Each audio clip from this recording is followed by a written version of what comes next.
Yeah. Aloha and welcome to today's episode of Mystimon Saga Hidden Archives, a tale of horror and mystery powered by Pathfinder 2nd Edition. Mystimon Saga is a universe of epic battles of mystical creatures with magical powers and the drama Aloha of individuals. And welcome to today's episode of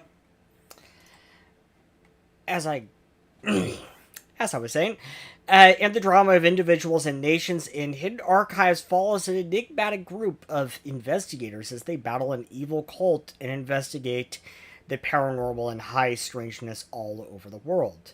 If you would like to learn more about Mystimon Saga, please visit the link in the description below. I'm your host, GM Seth. I also go by Seth R. Mitchell. I've been GMing TTRPGs for more than 20 years, and I am the writer and creator of Mystimon Saga. I am joined by our players today, Jackie, Binary, L, Firecat. Did I miss anyone? And Bippy. Wow. Damn. Damn. I was going by the list in the in-game, so... Oh, I'm sorry. Let me hop in.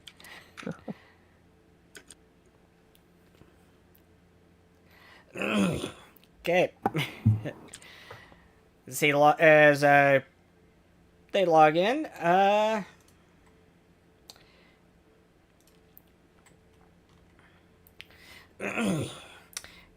when we last left our investigators, they were scouting around the abandoned town of Hilltop City.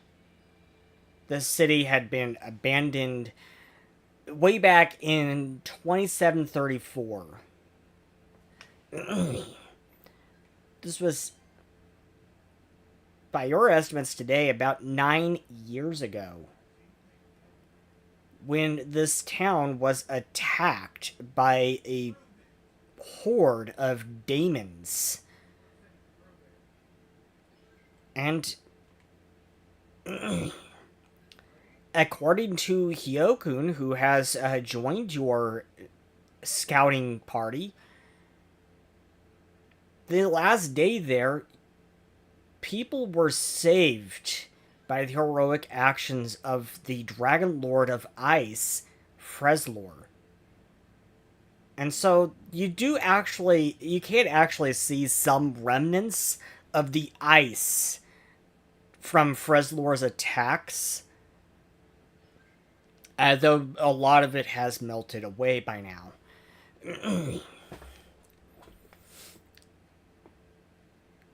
The city itself is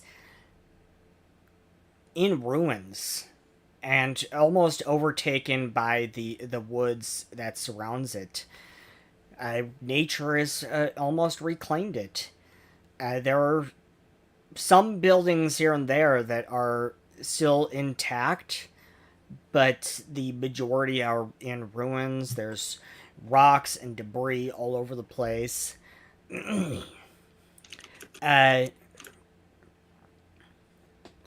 And last session, Cha was kind of scouting behind the party. They were in the woods, just past the tree line, trying to stay out of sight of the party. It didn't really do too well against Crystal, who sighted them from above in the airship. And they were confronted by Crystal when the airship landed, and you had some harsh words for Crystal. They weren't that mean. Well, maybe they're a little bit. Just wait until you meet Squawk. Oh, Lord. Oh, yeah.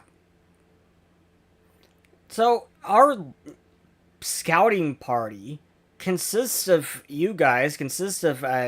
Esther, Bastille, Cha. Well, Cha joined later. Soma, Ryzen, Mm-hmm. as well as Frederick and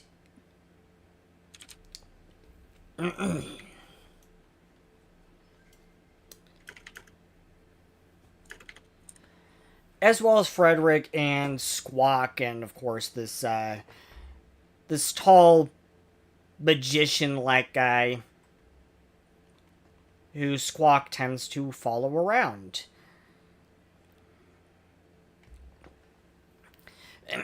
And Soma, as we left off, and also Kyrene and Hyokun and his girlfriend Grissian, and Crystal and Ira and Koi. Can't forget our NPCs. And Soma, as we left off last time, you were in a conversation with Kyrene, and Kyrene said that she was sensing something very familiar about you for a while, and she couldn't quite place her finger upon it. And then she finally saw a spirit that's attached to you. And she recognized it as her mother. And I believe, Soma, you never knew that this was Kyrene's mother that was attached to you.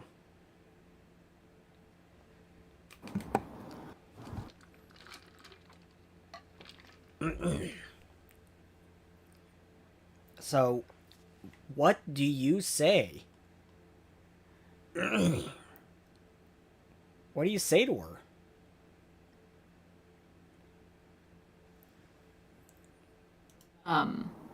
So how is she reacting? Kyrene is stunned, to say the least. Her mouth has like dropped, and her eyes are wide as she looks at kind of like past you at something just behind you. And it's like she's in shock.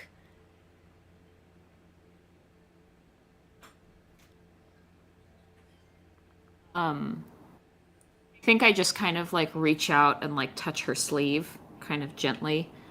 Just say, did not know that is this was, but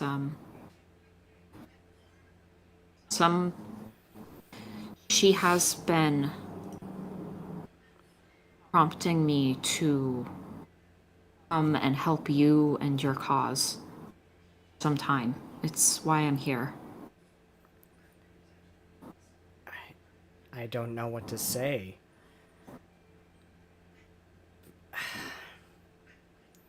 And she kind of turns around and gives a heavy sigh as she kind of puts her face in her hand, and she's kind of rubbing her cranium, her head, and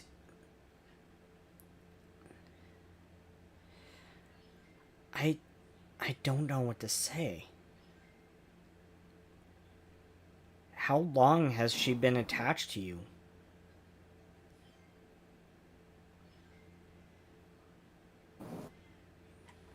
A few years.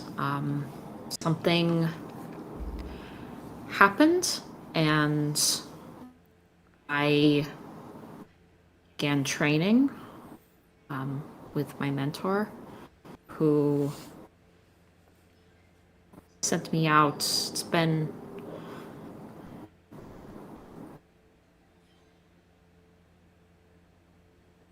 It's not been long, as these things go. I understand.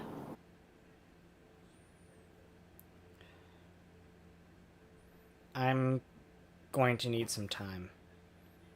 And she walks away.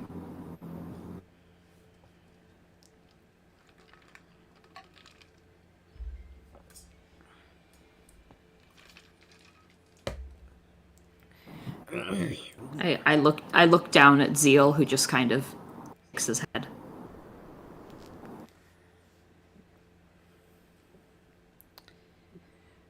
So, what are the rest of you doing? Shaw is leaning against one of the back walls, leaning against like a tree nearby. Not her circus, not her rodeo. Yep. It's just kind of Basil? like. Oh, sorry. Go ahead. Oh, I was gonna say, Basil's just kind of staring as they walk away, and is gonna be like, "What about the pillar?" Because she was the only one that had info on how to maybe even deal with it, if they were gonna seal it, so to speak. Esther kind of like responds a bit with a. She has kind of like an awkward expression, like I don't know, like she very much looks like she's not used to, like, even being present in like more serious conversations. She's like, I. Now that you mention it, yeah, I guess that is a problem, huh?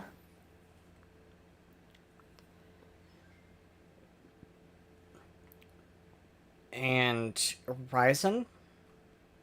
At this point, he's not really doing a whole lot. He's just watching because he figured this is not his conversation to butt into.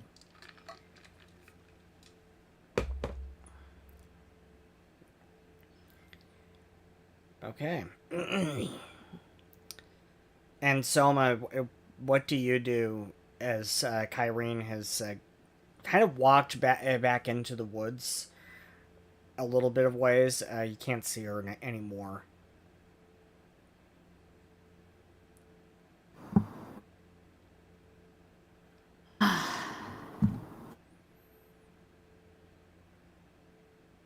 I just kind of, I don't want to bother her. I don't want to push. This is all just this. It's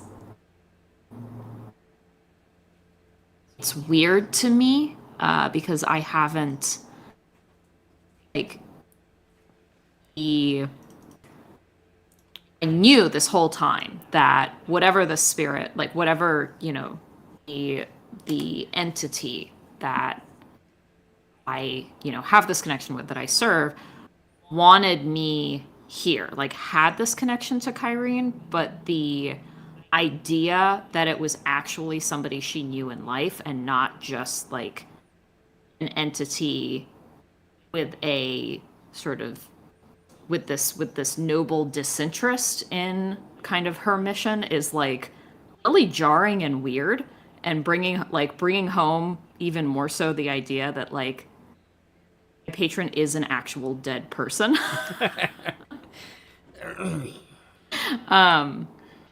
And that kind of combined with like the other stuff that I'm used to doing is just like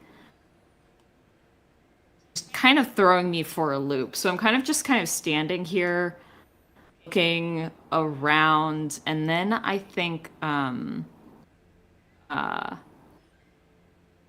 just going to go to like a clear area a little bit away from this circle. I don't want to be too close to the circle when I do this.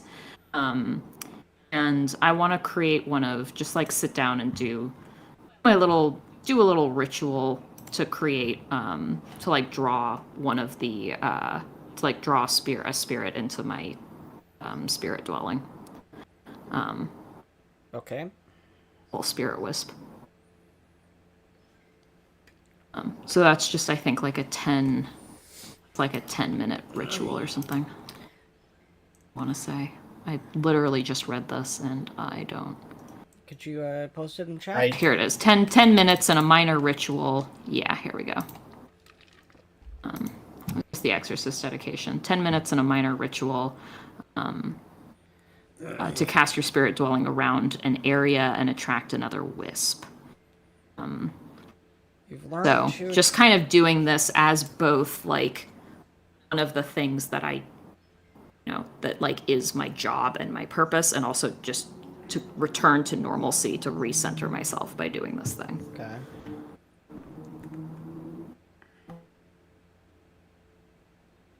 If I think rituals sometimes require other people or something, if you do, if this one does, I do have the ritualist dedication.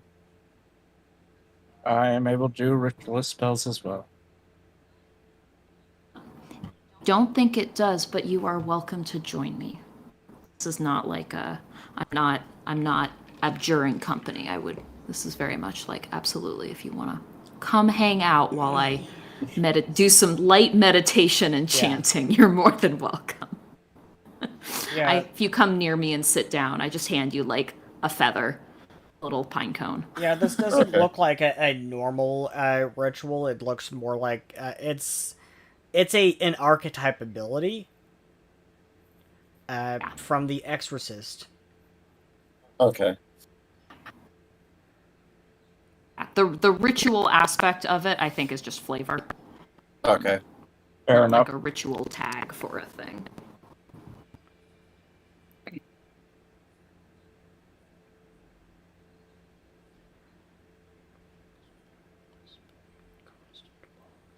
Okay.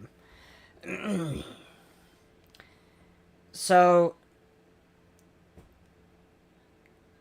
something weird kind of happens here, Soma. As you spend 10 minutes and do this thing, you notice this wisp of light, this wisp of yellow light kind of floating around your head. And then it's floating around. You notice it kind of float around to Esther. And then it floats around Frederick. And then it goes into your spirit dwelling. And you've seen this wisp before. You believe this is the wisp that you saw when you got that warning to beware the woods.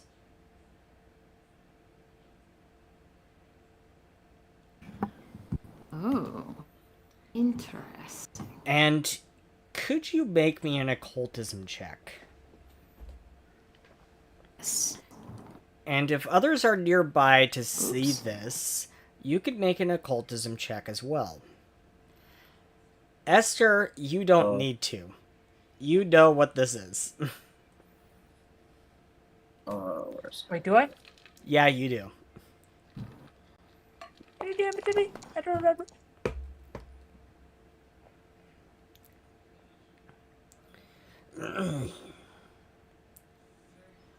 Give a moment for I others. don't think Bastille would have followed. They're still focused on the Shadow Gate, and that they were really given two options: seal it or use it. And right now, neither of those are happening, and Bastille does not know how to enact either, and so is just left staring. Staring at the Shadow Gate. Because the one person that knew how to do either has just walked away. Yes, she has. Okay, so looks like nobody else is rolling. Soma, this isn't a spirit at all. This is a ghost star. Ghost stars are spirit-like Mystimon that have been linked to disappearances in the woods all over the world. And Esther, the reason why you know what this is because you know what you know exactly what this ghost star is. This specific ghost star. Because this ghost star has been hanging around you and the ranch for months. For actually more than a year. at this point. Ah, This is the Ghost think I Star remember. Rider. Yeah. This is the Ghost Star Rider that, well, Crystal comes up behind you, Soma, and she says, I'm I. Like- I'm not quite shaking the bottle because that would be rude, but I am kind of holding it up and glaring at it as if I want to shake it because this isn't supposed to happen. Crystal comes up behind you and says, I see you have met our little Ghost Star Rider, who has been hanging around us for quite some time. It's mostly attracted to just the party itself and in general, Why? and that, I believe, is because of, well, this is a long story.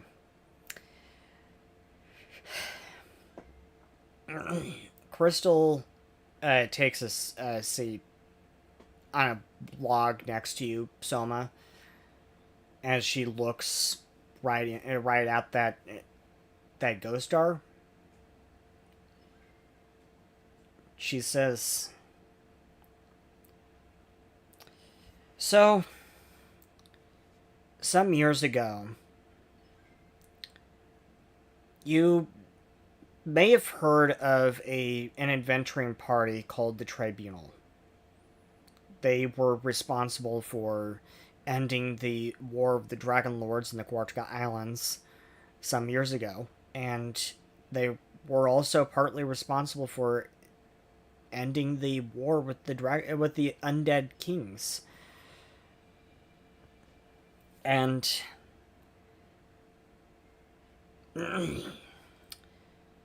well, to understand this story, I'm going to have to take you back many, many years ago, to a time before I was even alive.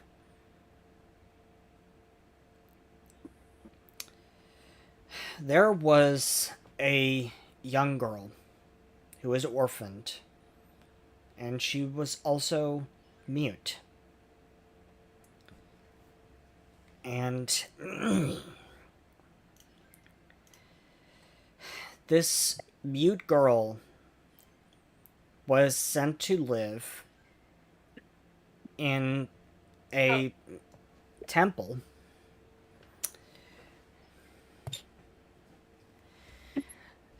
and she was constantly harassed, she was constantly teased by the other kids because she was mute, simply for being mute. Kids can be cruel.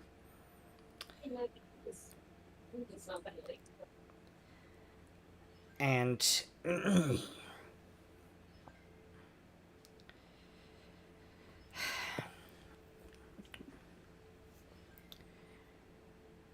her name was Daphne. Daphne Norris.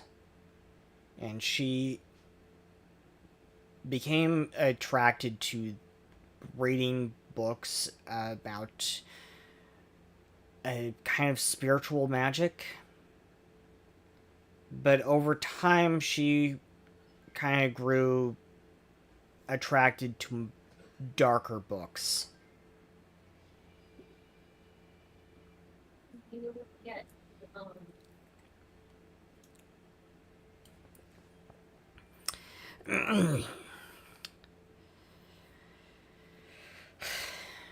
It is a very sad story, but as she grew attracted to darker books, she kind of started going down a very dark path. And she eventually became one of the undead kings. And in that life, she was known as Demios. And at the mention of that name, Soma, that ghost star starts really moving about in that dwelling, and it looks angry and also sad at the same time.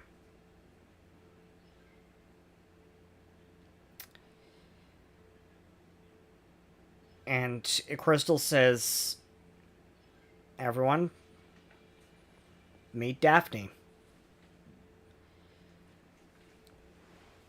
It is said And that it's fun. it is said that some ghost stars and some spirit Mystimon may actually be the spirits of the reincarnated spirits of people who have lived in the past. I believe Daphne has reincarnated as a ghost star because she has unfinished business, because, well, just she has a lot of she feels a lot of guilt for everything that she did as Demios.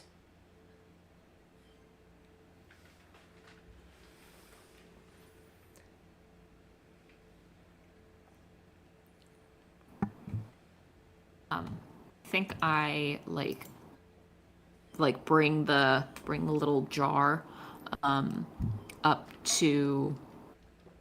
closer to my face, and kind of address it like, is this true? It Is that why you want to be in here?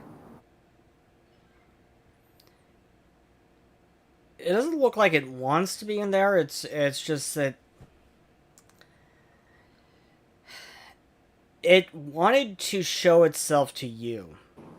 It wanted to reveal itself. Or she wanted to reveal herself. You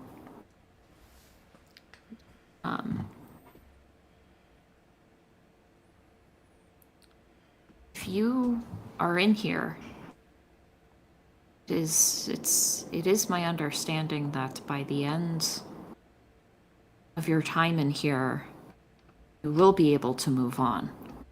If you have actual unfinished business that is elsewhere, I can release you.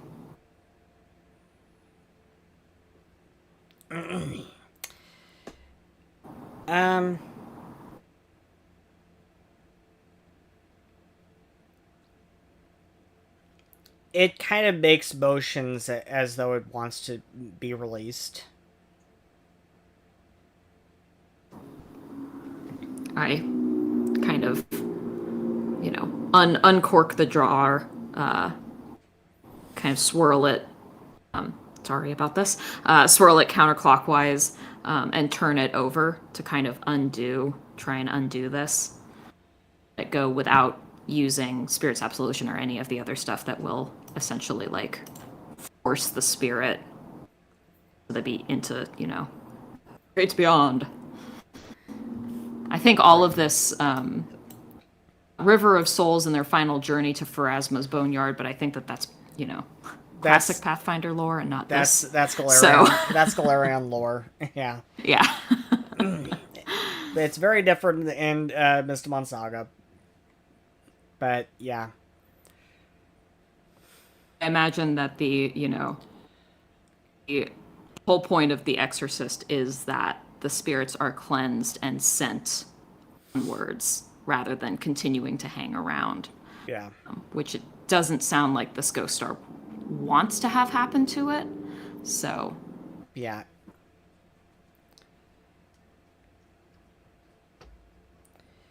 Crystal says, I think that was a good choice.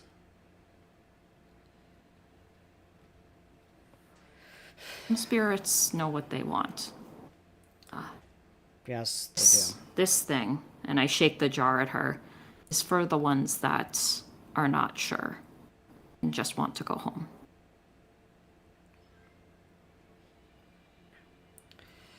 And I think I'm just going to try it again until I get a wisp that isn't this ghost star.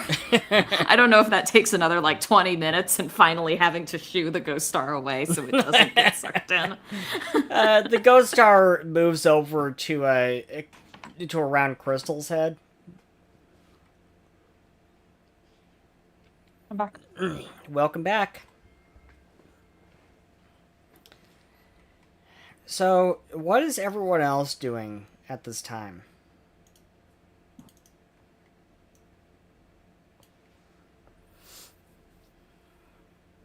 Ryson was just next to her while that was happening. Now that it's moved over to Crystal, he walked over there and completely ignoring that Crystal is probably awkward if he's just staring at her. He's just staring at the ghost star, trying to figure it out. Shaw's back where they were. They probably pulled out a pipe or something like that. They look very, very bored. Very, very impatient. I can imagine. Truly just existing. And what is Esther doing? Esther is kind of like observing the entire situation. Just kind of like taking notes and she thinks a bit, taking notes mentally, and she thinks a bit and she mentions, I don't think I've ever heard of that tribunal, no. I mean, how long was it? Was that? Oh, the tribunal kind of disbanded sometime after the Battle of Conisset. Back in about 2739. Oh, I don't think I technically existed back then. Oh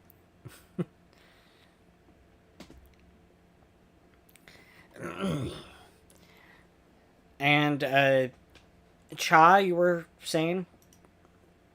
Oh, I was just saying the child couldn't look more bored if you paid them. So,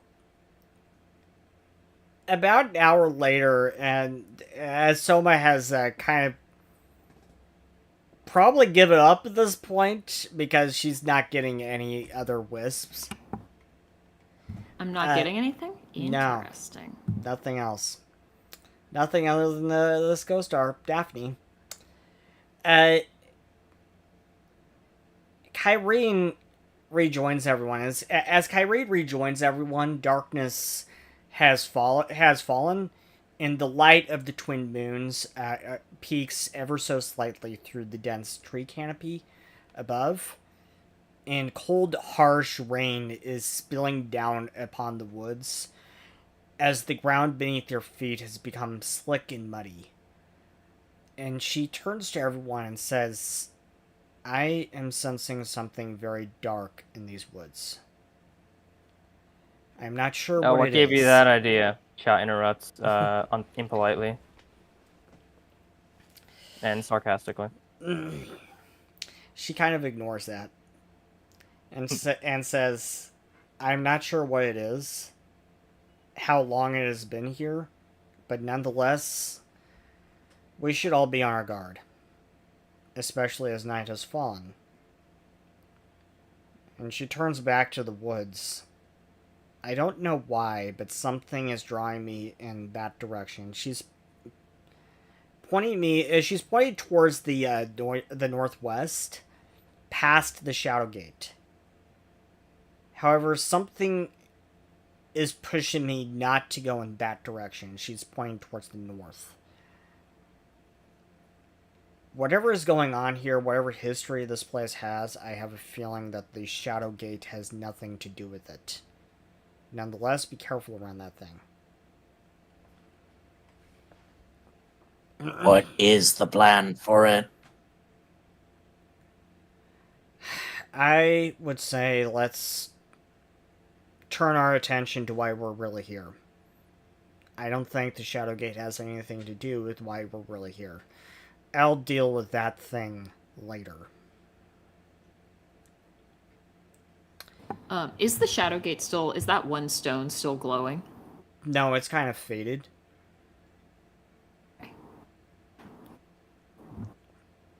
And Very well. Crystal steps up beside her and says, with night fallen and this harsh rain, should we perhaps think about bunking down for the night? Hit things in the morning?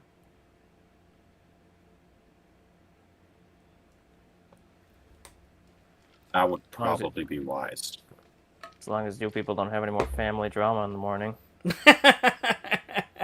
Or whatever the fuck that was. She says in character. I do not have a family. Cannot stress enough, all of the mean things that I am saying are entirely in character. Yeah, no, of course. Yeah, yeah. Esther shrugs. I technically have one. And she like raises a single finger, like singular. Bryson's gonna say, aren't we all really just one big family if we all love and care for each other and want to help each other? Aww. Shaw could not roll his eyes any harder.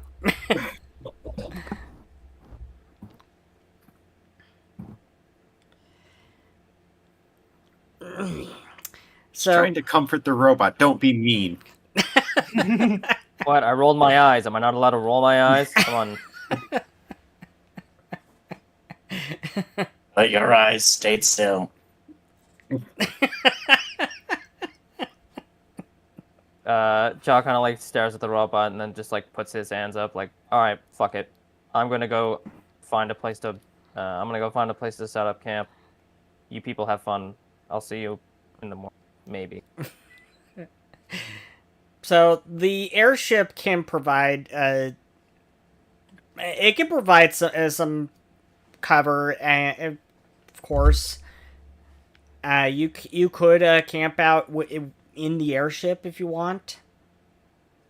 There is They're not sure they trust these people enough to risk like camping and sleeping on their ship. They'll sort of set up camp on their own nearby yeah, that's fair. for the time.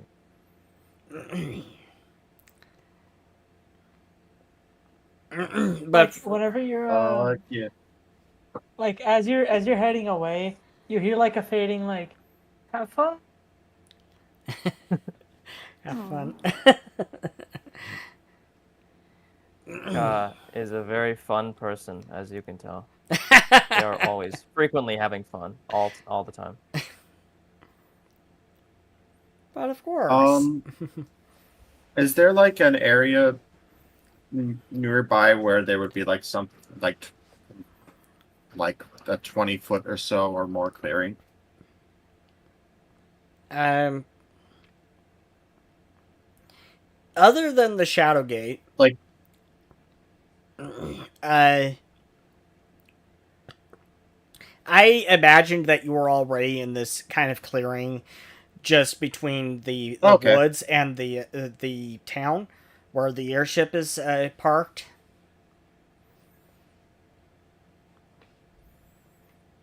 okay, then in that case, once they mention the airship, Ryson will also say, I can also make a place for us to stay if you guys would prefer, if everybody would prefer that.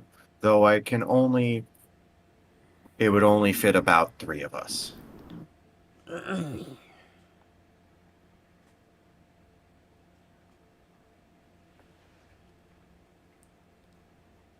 I mean, I think for now, if we stay on the airship and keep watches, I think that might be the best idea.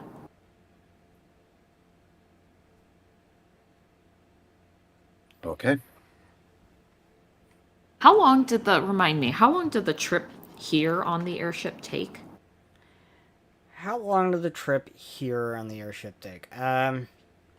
Was it like days or hours? It was probably several hours. Let's flip back over to the world map real quick. So you are up here, where you see this token. Wasn't whatchamacallit like over here somewhere? The city we started in. So this is where you are. You see that token there. That is your party token. That is your new logo and everything. The town, the city of Conisette was over here. On this peninsula in the south. Oh wow. Eastern. Okay.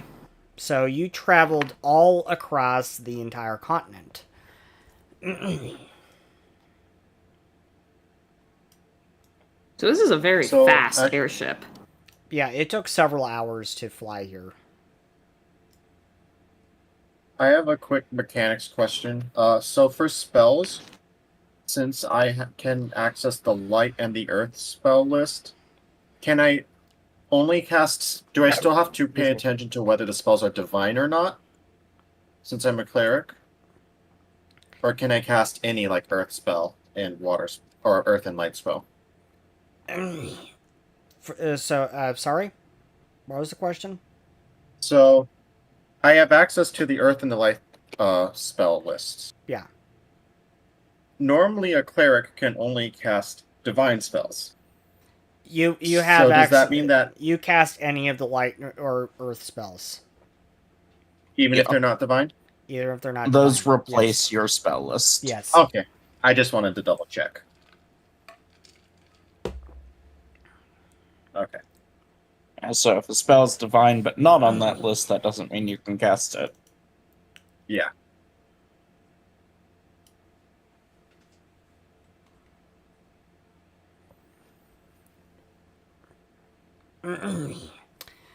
And Kyrene suggests that Hyokun would be best to ask if he knows anything about the history of the area, since he lived here for most of his life, really. So he would be best to ask if he knows anything about the history of the area, if there has ever been anything strange that he knows about of the woods, why they're being constantly warned, why you're being constantly warned not to go in the woods. So Hyokun would be like a character witness. He would be like a witness you could ask, since he lived here for so long. Up until its last days.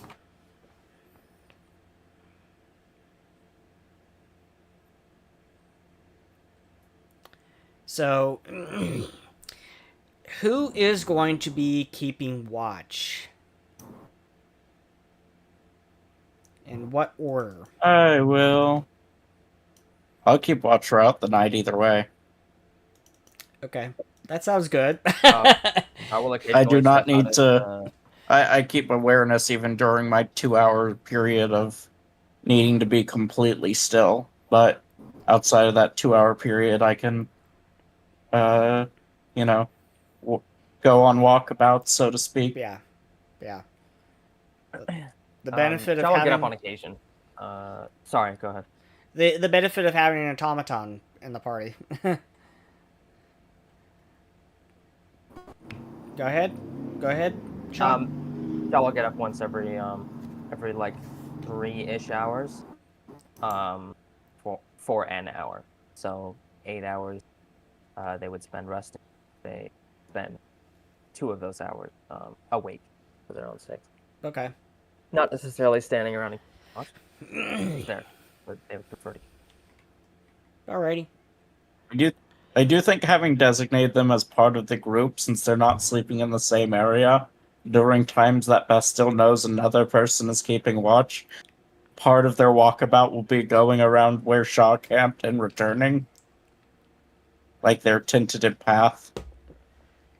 every so often, as the automaton comes around to Chaw's path, they'd see his like eyes sort of watching them from the like sort of sneak out of the tent and kind of like watch, or rather, they see the eyes sort of flash from the opening of the tent, see that it's just an automaton, and then like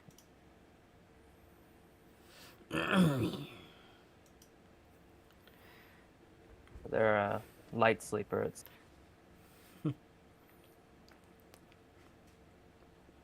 All right. So the night a few hours pass, and but still make me a perception check. Right? And I'm going to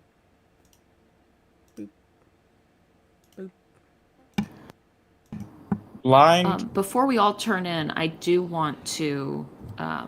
What? I wasn't even trying to update a setting. that was me. I do want to ask Kyokun. That was me. I was just proceeding time forward Oh, okay. a few hours. It's around 12:26 a.m. now, and the rain has stopped. In fact, I can actually do this and boom. Blinder. No more rain. The rain has stopped. And am I still? Wait, no, that's my other character. That's second. I shouldn't still have that anymore. For the perception roll, blind or what? Yeah, blind. Just verifying. Cool dice. I mean, die. So, but still, you can hear a distant tapping sound.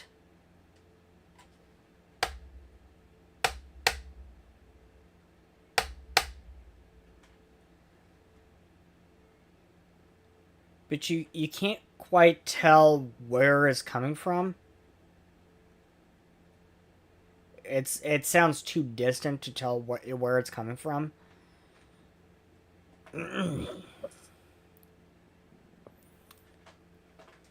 Okay. Well, for now, we'll just keep an ear out, so to speak. And if it seems to ever start being aware of which direction it's coming from, keep an eye out in that direction. All right. And Selma, you said you were asking Hyokun something? Yeah, before we all turn in, I do want to kind of Sure. collar Hyokun without seeming like I'm doing so. To basically ask him a little bit more about what we found in the library in terms of like the stories of this place, and if he knows, any more about them or if he has any more detail. So you find Hyokun turning in the airship, and he sighs and heavily and says, "Yeah, it's true. I lived here for most of my life, considering my mother abandoned me here. But I digress." You can kind of tell there's a little bit of a family drama there that kind of seems like it's Kind of? I can kind partly- of tell. Only some salt? It's subtle. It's really subtle. Yeah, No. it seems like it's been sort of resolved for the most part, but he still kind of holds a little resentment. Just holds a glass full of ocean water still.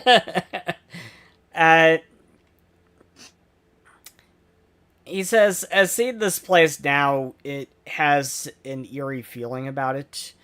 I'm not sure if that's to do with it being abandoned for so long or what. What I remember from my time here and he thinks about this for a long time. Come to think of it, we were always warned as kids not to go near the woods. And for a long time, there were reports, I guess, stories of people going missing while out in the woods. And then he stops, and he pauses, and then, yeah, I remember now. Back when I was 7 or 8, there was this huge thing where a little girl from the town up and disappeared. And people scoured the woods day and night. It was like a town wide thing. And I remember hearing for a long time after, when she was never found, her parents kept searching the woods every single day. Her father, I think, camped out there all the way up to the day of the attack.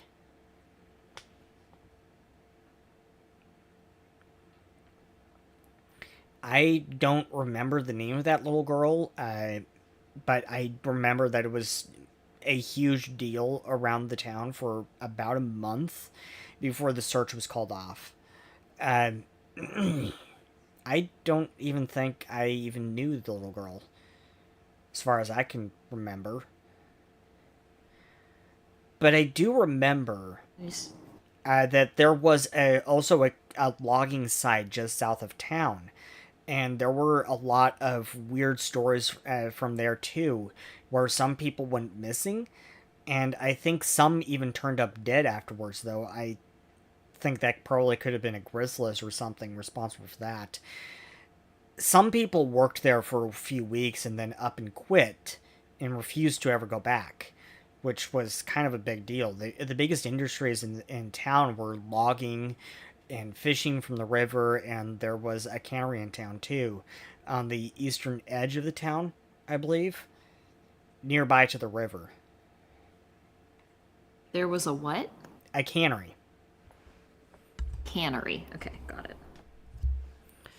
it. And these people who up and quit all of a sudden, where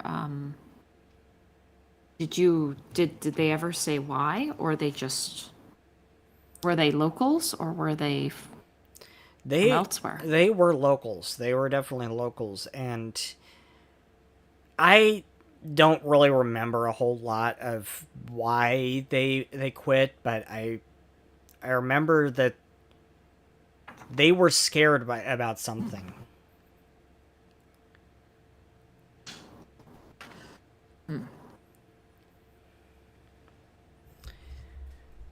Well,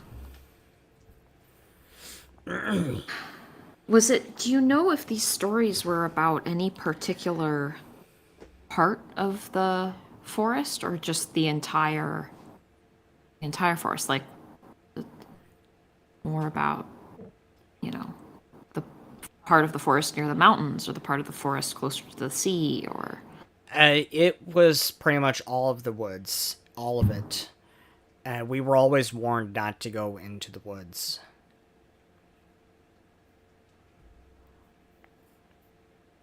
And I always supposed... how far? How far? What? Oh, sorry. Go on.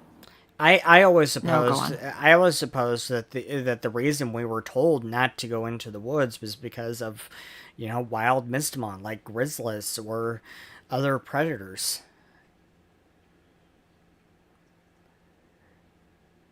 Did the kids have any stories about what was in the woods?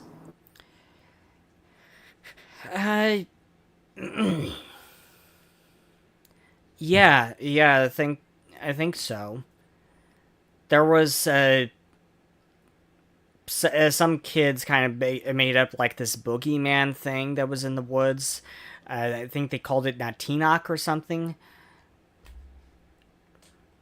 But I think that was like a native Atlantean word or something for... I can't remember. Does the name ring any bells? You could make a society check. Cool.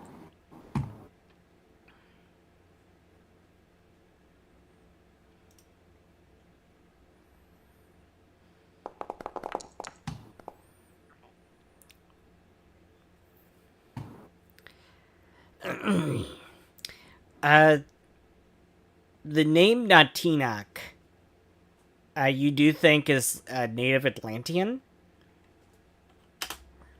and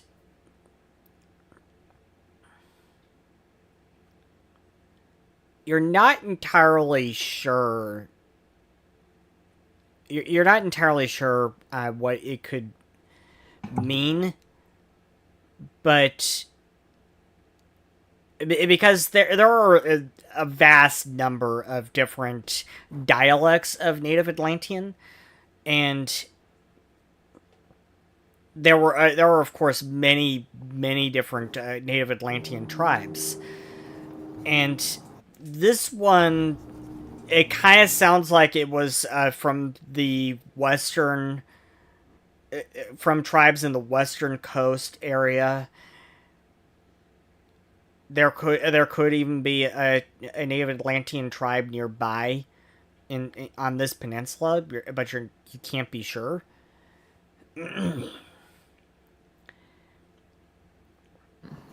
But the word itself, you think it means killer or murderer or something like that.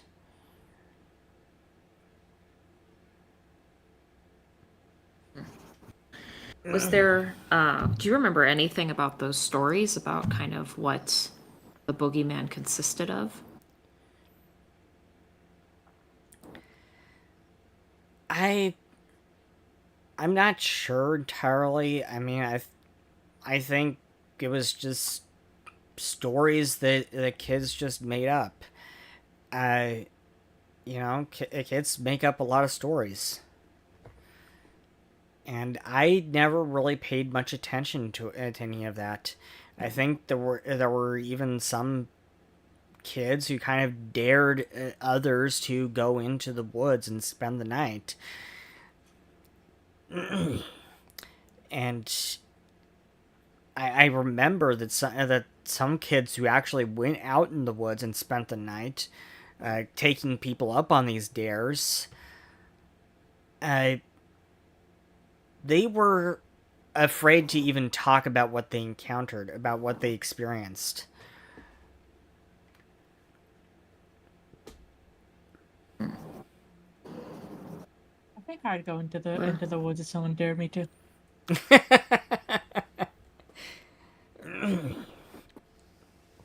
Wait, did you say you would or you wouldn't? I would. 100%, and I'd get killed instantly. Of course. I would also be killed instantly. Of course. I'm here for that.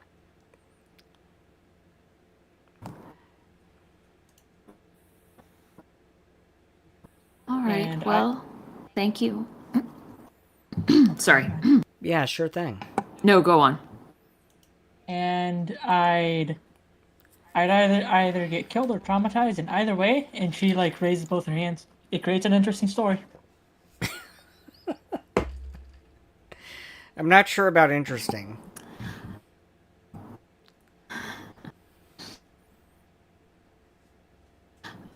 I think on that kind of like bid Hyokun good night, and as he walks away, I do want to turn to Esther with just this like absolutely fascinated look, and just kind of go, you were very you kind of kept to yourself on the way here, and I just really wanted to ask, what is your deal?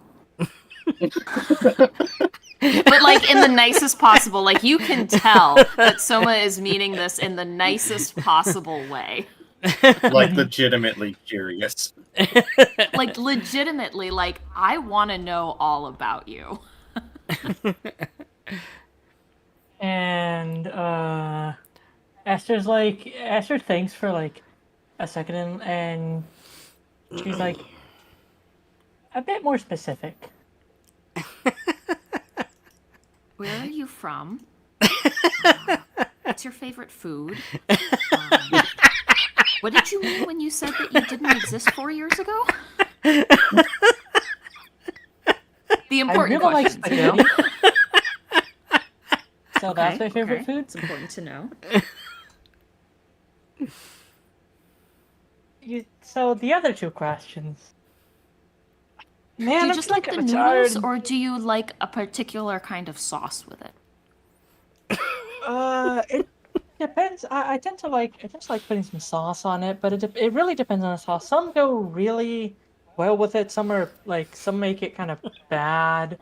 Um, I think what does it for me is the variety. You know, Okay. when I say pasta, I can mean so many different like combinations of different types of noodles and sauces that you know it keeps things fresh.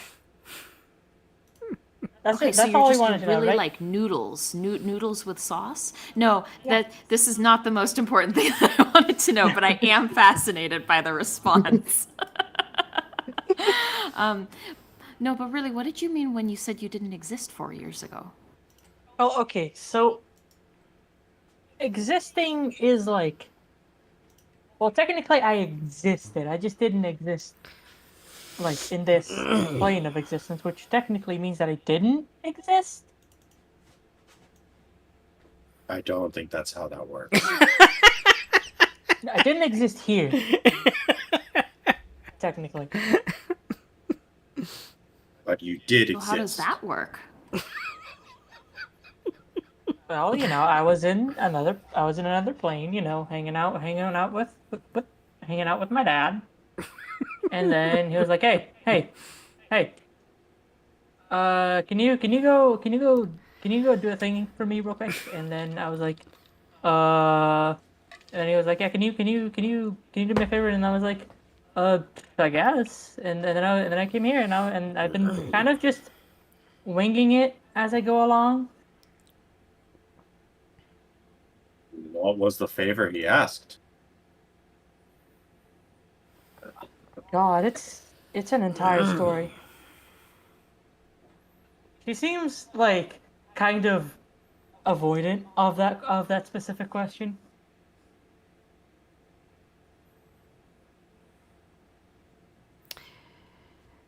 We have Bryson an won't entire press night. further. I'll be honest, I haven't talked to the old man in like a few years. At this Do point, I you forgot. not remember? Yeah, pretty much. Are you going to mention who your father is? No, notice how she hasn't. Soma absolutely has noticed how she hasn't. And Rysen is totally not buying the I forgot what it was favor thing. But he's too nice to bring it up.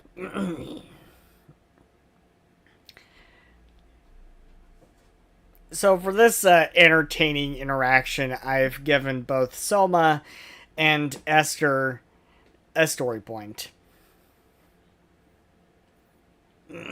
And and she like scratches the back of her head. So, have you guys ever heard of a place called the Nightmare Realms? Yeah, real edgy name, I know, but I've asked for a rebrand, but I guess it's not technically wrong. Like it's not wrong. That is what it is. But like, and I guess it's not like I'm in charge of it. So, do I really? Everyone Anyways, can make that's an where I'm from. occultism check. Do I That was need a to? lot of. Does Soma need Or to? would that be automatically like I know what that is? Yeah. Yeah, you know what it is. Let's see if everyone else knows. Oh, my. I think we can probably figure out by the name at least some of what it is. Ryson, you think the Nightmare Realm has something to do with hell? You honestly believe that it has something to do with hell. Whereas Bastille and Soma, what you know about the Nightmare Realm is that it is one of the 2 dream planes. It is actually one of the 3 dream planes. Uh, it is the realm that some people believe that nightmare-ish Mystimon live.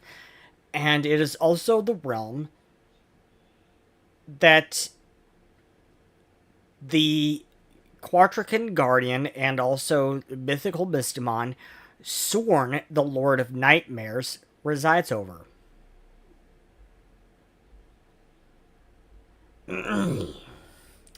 And she can. Oh, sorry. Okay. And the Nightmare Realm is consistently at war with the Dream Realm.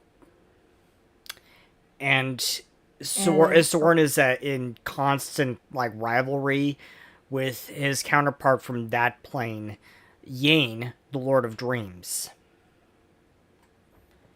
And she continues like, so yeah, I used to live there. Kind of nice place. It definitely keeps you on your toes. But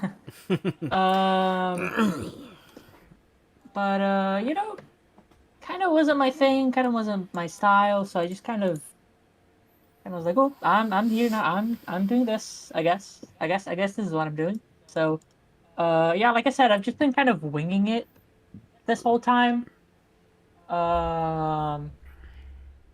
And just kind of figuring stuff out as I go. It's like, you gotta have fun with it, right? You gotta have you gotta enjoy yourself with what you have, right?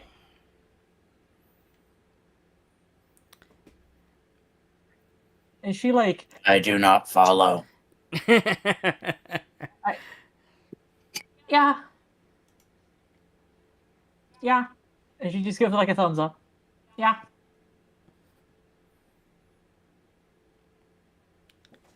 It has clarified nothing. I know. So, Soma, how do you react since you follow the deity Yane? You follow the Quatracan Guardian Yane. How do you react in this moment, knowing that Esther is from the Nightmare Realm? And I think too that Soma is smart enough that all of there are puzzle pieces clicking into place. Like there are some things that are like, oh, okay. And I think as soon as Esther asked if we if we knew about the Nightmare Realm, Soma's face just goes completely blank. And then she starts just kind of not like glaring, but just kind of watching Esther very intently. And when Esther kind of like after Bastille says that, and Esther kind of wraps up, Soma just says, "Well, I won't wish you sweet dreams then." And turns around and goes to bed. That she's like trying to interpret, like, is that a compliment? Is that an insult? She spends at least 5 minutes just sitting down and like thinking, how do I interpret that?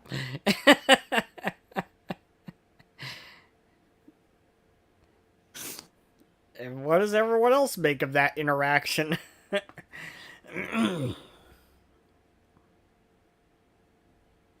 Basil's just walking around, just doing Doing the paces, keeping an eye out. Yep. And Ryzen? Well, he will say to I'm sorry, I'm blanking on the character's name. Let me look it up. Esther. It's okay. She will warm up to you eventually. She shrugs. Everyone does. I'm just charismatic like that. The irony is that that's a perfectly nice thing to say for, followers of Yeah. Sorn. Yeah.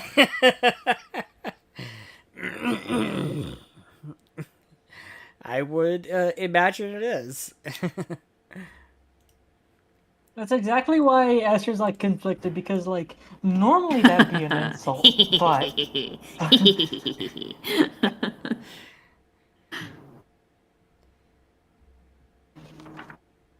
But yeah, we've got that's a little bit of a funny interaction there between Esther and Soma. Some classic Alopeke wordplay for you. Yeah, of course. So, but still, what you heard this tapping in the middle of the night. It is around 12:30ish.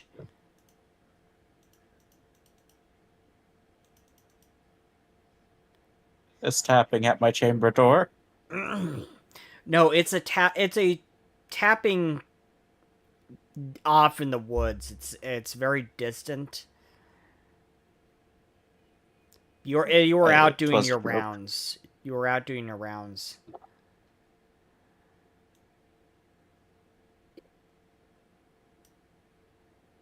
Yeah, I mean, if I can identify the direction it's coming from, he'll keep an eye out in that specific direction. But there's as much chance it's a thing to be worried about as it is a bird pecking at a tree. So no reason to leave everyone to check it out.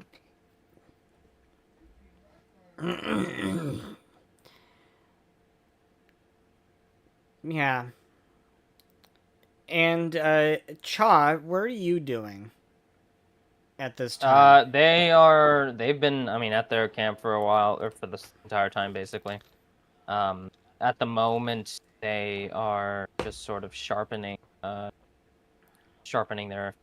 knife, a boot knife, at the moment, just whiling away the hours. Implying that there is more than one. Wait, he doesn't just carry more than one knife. Honestly. Listen to these people. No, singular knife havers. Pathetic. More like zero.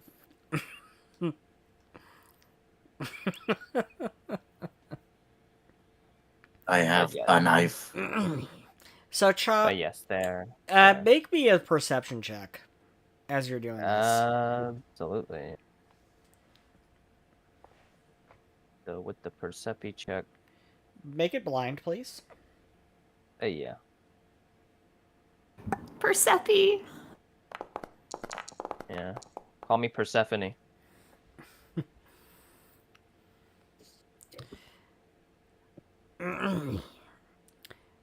So, you also hear this distant tapping off in the woods.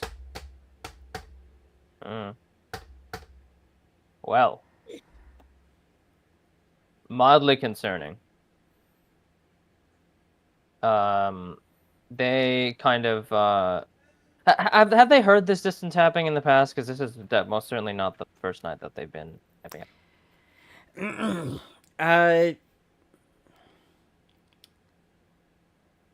Yeah, you think you have. Okay. And has it ever amounted to anything other than, I don't know, maybe a woodpecker or some shit? Yeah, you believe that there is a bird Mystimon called Woody. Just, it's happened to what? Got a last name Harrelson? Or anything like that? No, it's there is like a woodpecker Mystimon called Woodies. Uh-huh. And Okay. you believe that that's what it could be.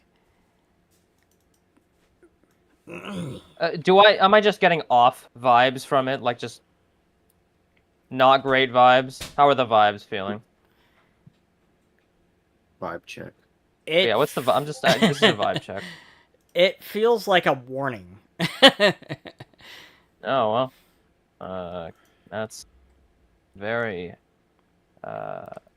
very very happy to hear that. Anyways, yeah, well they're going to like, well, they're sort of sitting at a campfire that they had just made, and they kind of like look up, kind of like squint at the tree line. They're near the they're not too far off from the ship. They aren't necessarily in the but they do look up. Sort of like their hand kind of hovers over their boot knife. So Can You they see have heard the Bastille? tapping too. Is Bastille on the ship, or are they? Or no, they're patrolling the No. area, right? Yeah, so at some point Bastille would come around and see them looking up and be like, you have heard the tapping too. Yeah, I've heard it before. Doesn't sound very inviting, does it?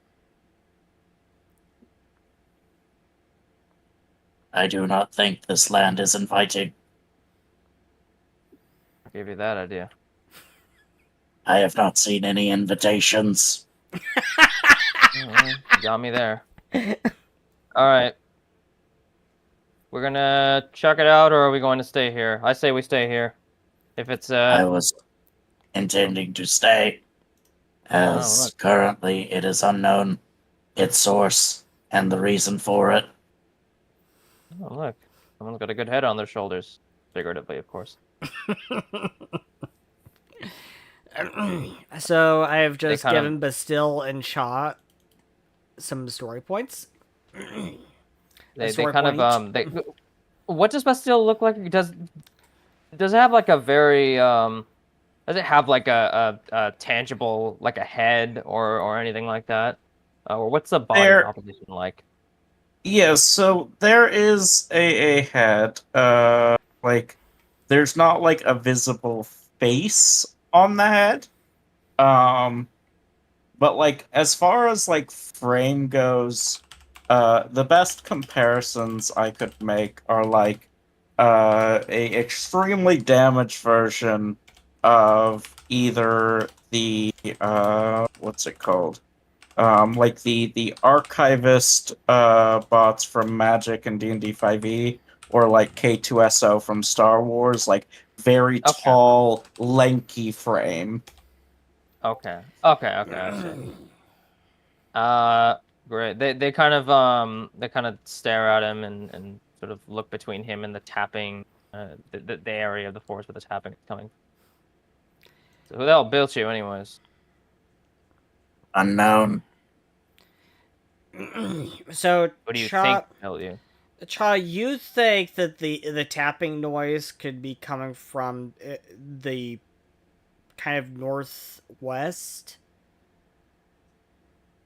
You think it's coming from the direction that Kyrene was pointing earlier?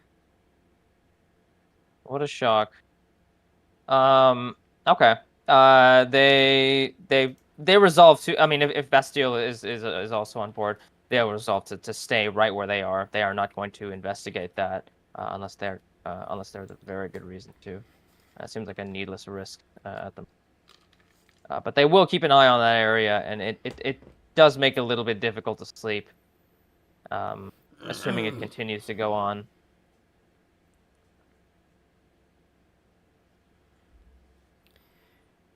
I do not know or have any ideas of who built me.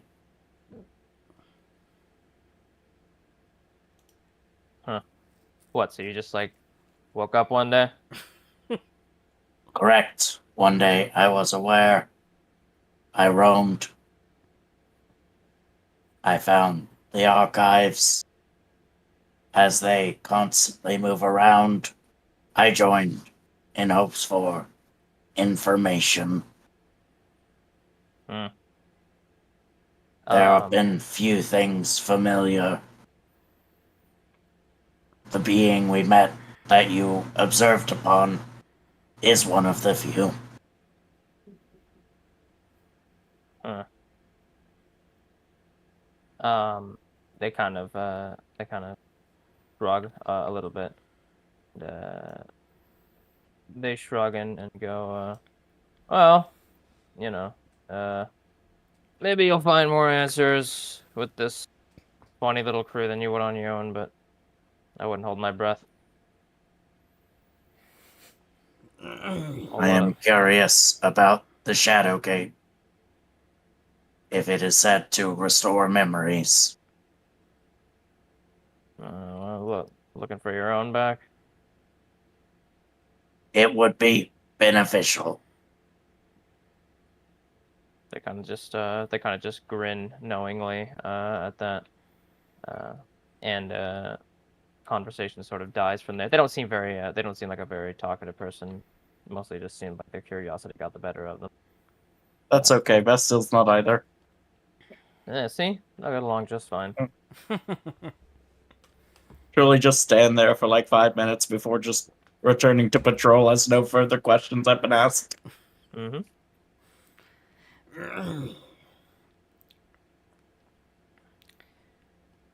Does this tapping sound keep going through the entirety of the night? No, it stops after about 5 minutes or so.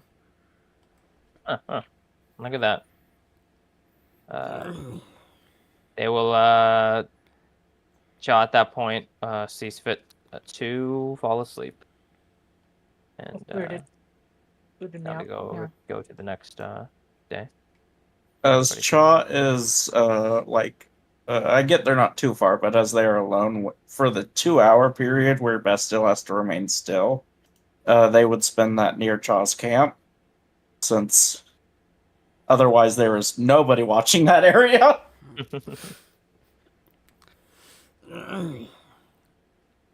Okay. So the hours roll by, and it is around now 6:50 in the morning as people start waking up. And the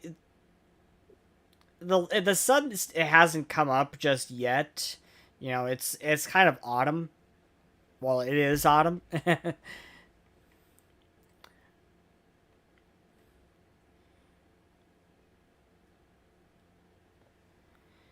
And what is everyone doing as they wake up for the morning?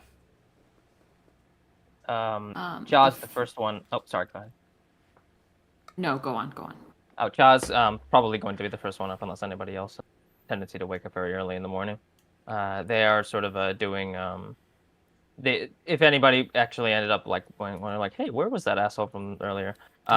They're sort of at their camp, doing some practice stretches and warm ups for the day. If they looked at a certain time, they might find them sort of looking over an arsenal of knives, and then and hiding them in different places on their attire.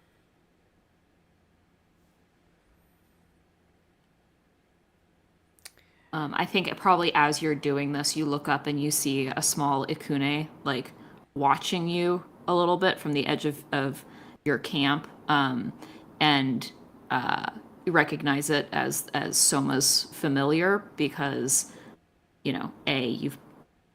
it's fairly distinctive, but also it's just like carrying a clump of moss in its mouth, and it just kind of looks at you and then trots back off towards the airship. And inside, Soma is putting together a talisman using root magic. So that as.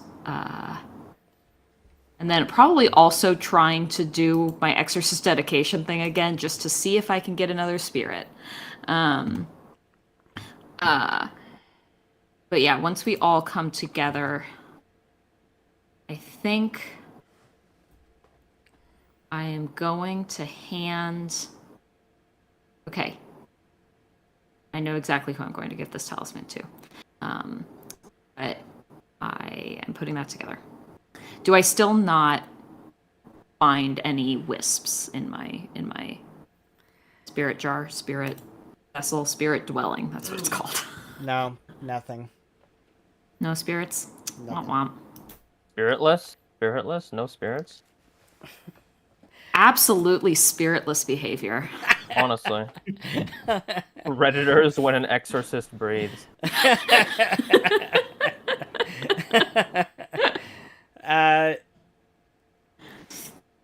As you do all this, Soma, you do notice Daphne, the Ghost Star rider, kind of hovering about you.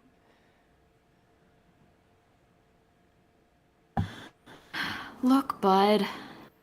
I could absolutely use your help, but it will send you on to, whatever. Where is it, actually, Seth? What is my understanding of where spirits go once they have been, cleansed by all of this exorcism process? One moment, please.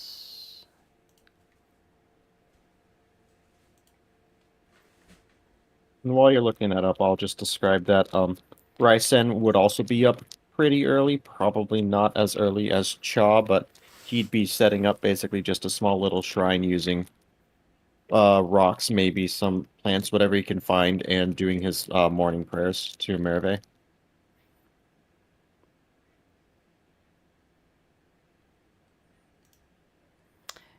Okay. And what is everyone else doing?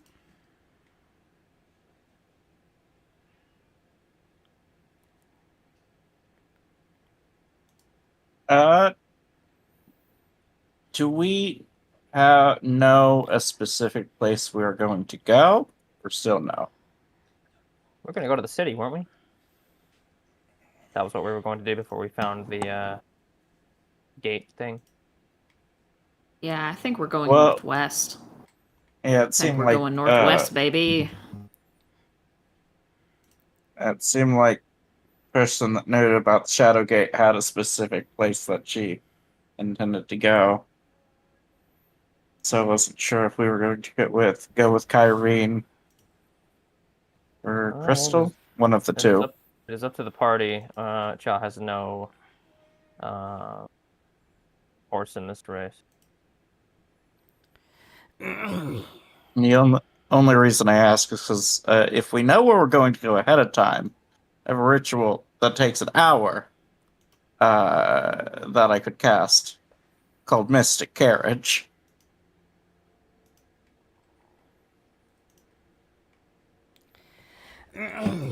So, as Kyrene told you last night, she does not believe that the Shadowgate has anything to do at all with what is going on here. Yes, but there was a place she felt she was being bold to. Yeah, it's somewhere past the Shadowgate. So, like, going through it?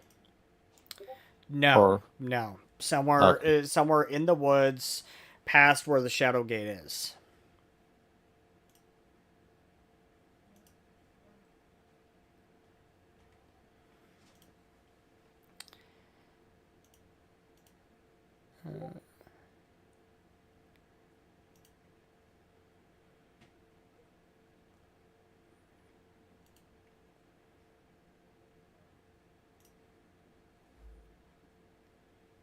I cannot remember where I wrote this. I wrote this down somewhere. I hope you did, because I didn't. And I don't I think he's remember talking where. about the afterlife question.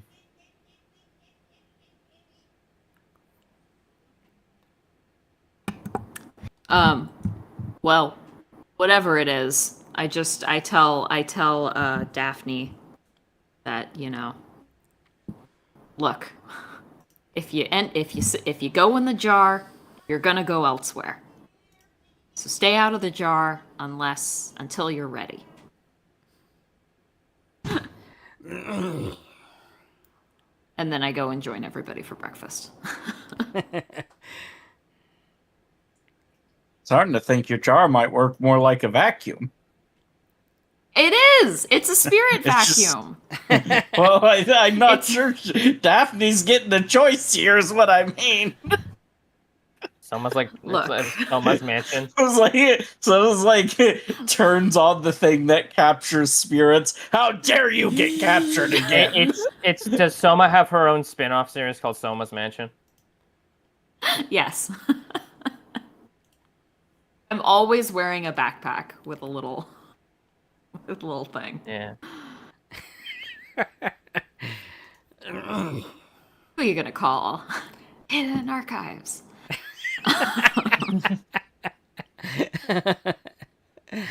As There's if I had, Mystimon in your neighborhood. as if I haven't heard that one before. Who are you gonna call? Wayfinders. Oh, Wait a minute. I think I know where I wrote it. I just didn't put it where I thought it was. Okay. As Ja kind of reunites with the rest of the party, or not reunites, but Rejoins. rejoins the party in the morning. They seem a bit groggy, and they look at Soma like, "You're fucking Ukune spying on me." And Soma just smiles at you and hands you a small cloth bag that's tied with a little ribbon. They kind of stare at it like, and then like look at her questioningly. It'll help. What is it? A little bit of this, a little bit of that. Some moss, So, among And other that's things. useful to me. Why? It will help. Soba, what you know of the afterlife is, there are a certain kind of Mystimon called Psycheres, which are these like violet colored birds with really large eyes, and these Psycheres are said to ferry souls into the afterlife to the spirit plane, and they kind of guide them there across the flow. And the flow is a river of Mystia that flows through between all of the planes in the universe.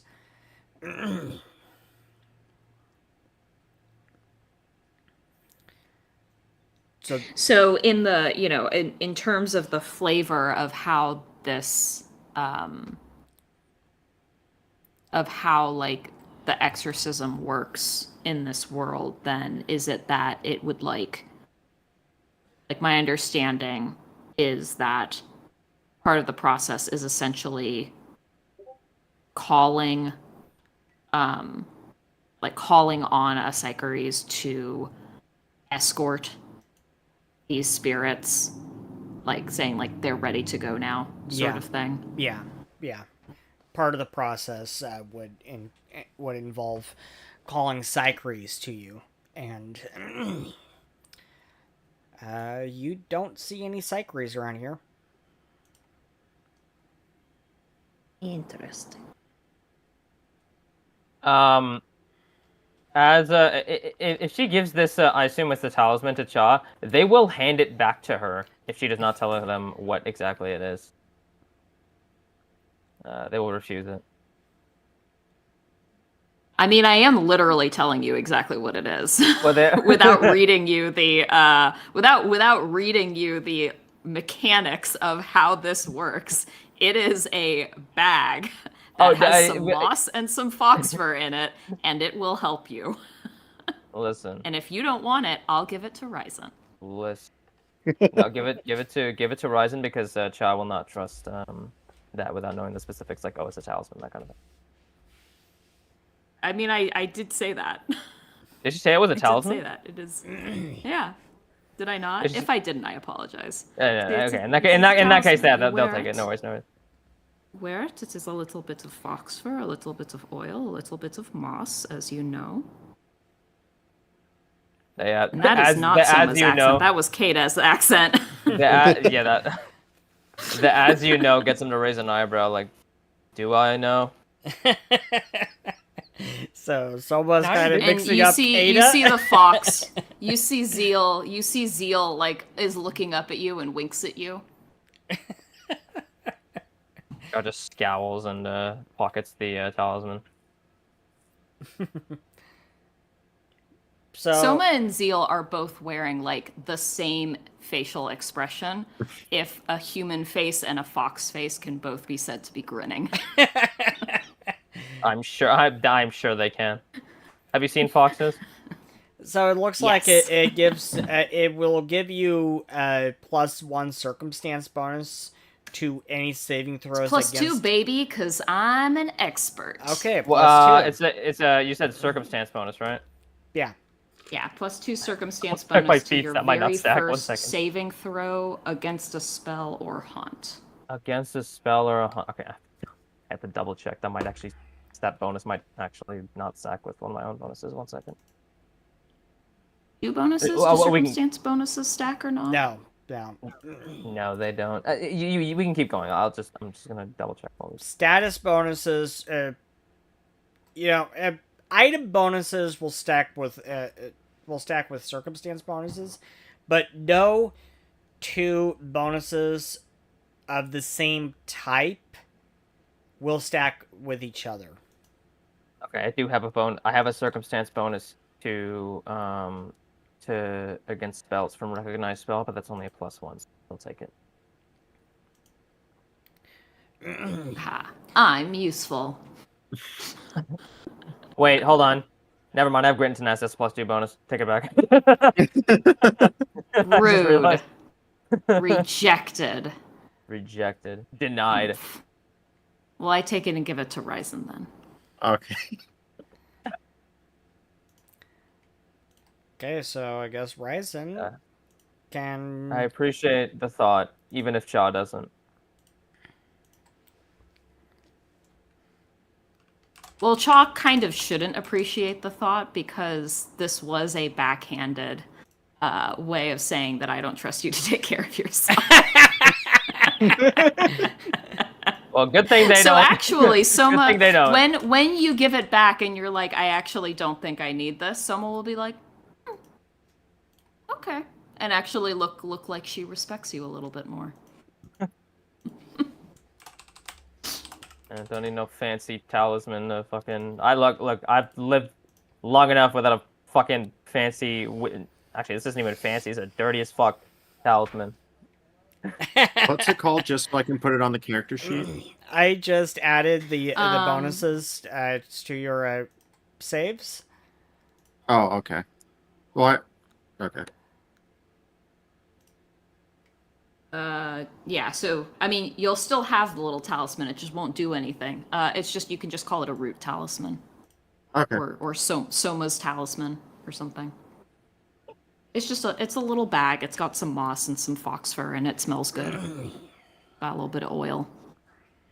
But now we know Ryzen is next on the list of I don't trust you to take care of yourself. Well, I said, did he say that in character? No. Very well. Okay. Oh no, Ryzen there's is absolutely top. no backhandedness in giving it to Ryzen. This was just Ryzen has been helpful, so Ryzen gets a present. Hey, a This was gift can mean Ryzen multiple appreciates things it. to multiple different people. Yeah. She can only give it to one ally. Yeah, only one ally gets it. Only one ally gets to. It's like a focus sash. You know, you can only give it to one focus. Yeah.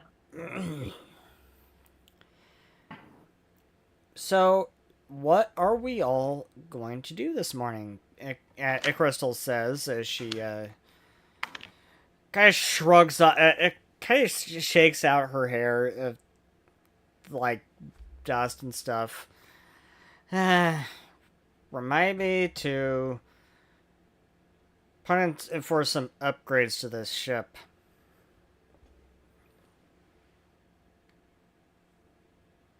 I mean, wouldn't that be something we would do later? We should probably do what we came here to do first. Yes, I would hope so. Yes, remind me to do that later, though. I thought the hammocks were nice. And Bryson will take a piece of paper and a pen or pencil or whatever out of his bag of holding, write it down real quick, and then put it back. So Ryson has Write down a reminder. his own personal bag of holding. Yeah. There is That was one of also there is also a shared bag of holding that's actually called the bag of Nakos. That is party wide. But if you remove an item from the bag of Nakos, you roll a flat check, and on a DC 12, you pull out a small house cat Mystimon called Nako instead.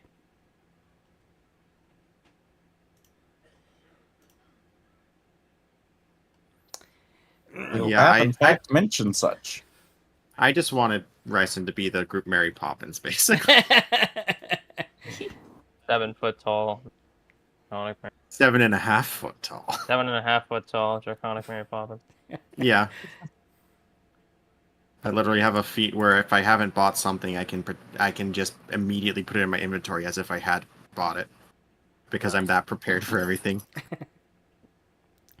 It's okay. I just have a cloak that can pull a certain amount of gold worth of items out from nowhere.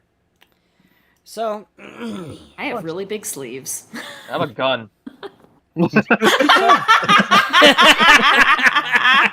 Hey! I've also got a gun. Jai's got a gun. Well, I have 2 fans. Oh god, let me hang on.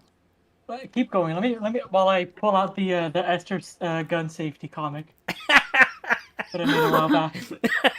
Gun safety. Esther has a gun Well, I safety. think to answer comic Crystal's meme. question, Yeah. Hang on. I think that we had. I feel like we should follow where Irene has been feeling that pull towards the northwest. Although, and I kind of turn to everybody else, I am curious as to why she's being warned away from due north. And I don't know if that is something, for our protection, or if something is trying to scare people off and should therefore be investigated. Oh my Unfortunately, we don't really have a way to tell. Either of them could be a trap, either of them could be legitimate. I say we just go with one and stick with it.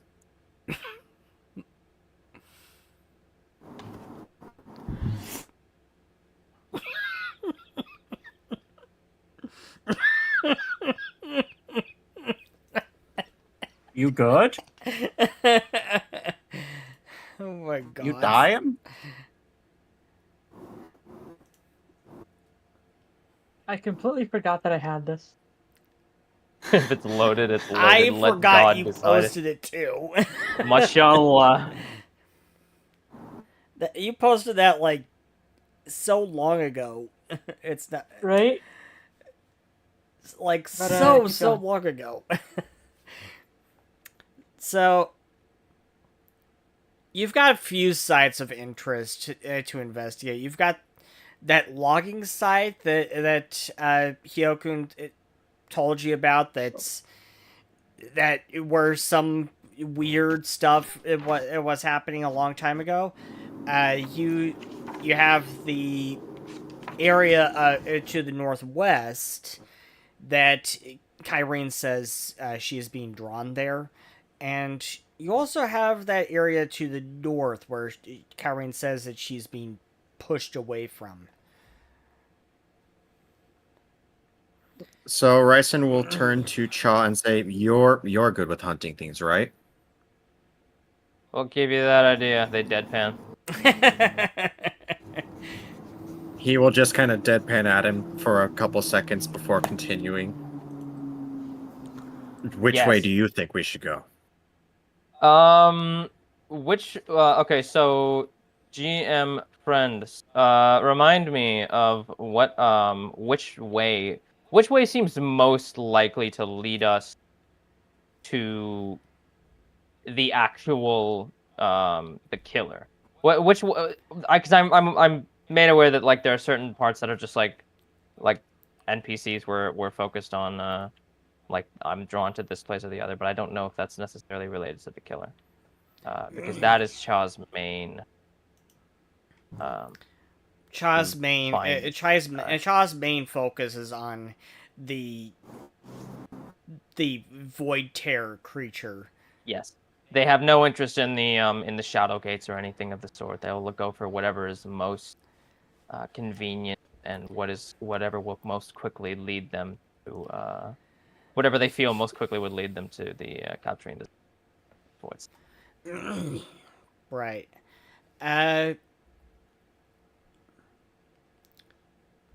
You could make me a survival check as you kind of survey the ground.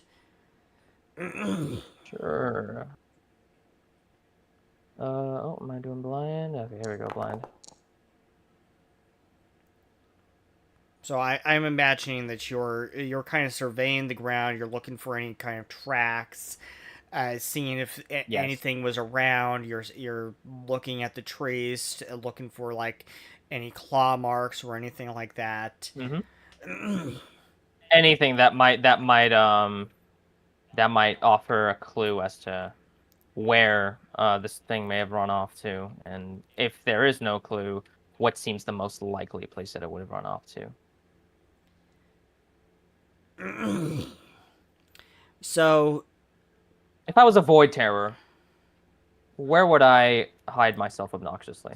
It's basically what. So you can't find any real tracks or clues like that, but you do kind of think that it might have gone in the direction of where the logging site is, towards the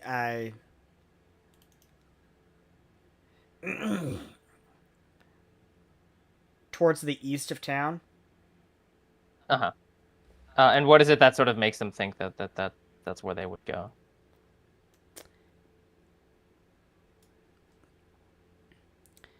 Is it something about the behavior or of south void of terrors? town? South of town. Is it something about the specific logging area that What would like make them think it's just that? Sorry, I'm like relying on your love. So, but yeah, Cha. It was Cha around when Hyokun told about these strange things that was happening at the logging site some years ago? No, but is it possible that they might have known that because they've been in this area for quite a while? Maybe they've read some kind of, maybe they found something that might have tipped them off to that. Maybe they've even visited before. Up to you. Yeah, you kind of think that there has been for a while some kind of presence in that area. It's something just off-putting about that place. All right. So in that case, they'll sort of frown and sort of cross their arms and go, logging station. Something up with that place since I got here. Didn't want to go alone. Then it sounds like it's a good thing that you met us. It sounds like it's a good thing that you shut up. It gives you a little like Ryson just little, like, smiles playful- at that. Gives you a little like playful punch in the shoulder. Like, come on, don't be cranky. I'm Um, confused. Is it not a good thing then? Let's just go.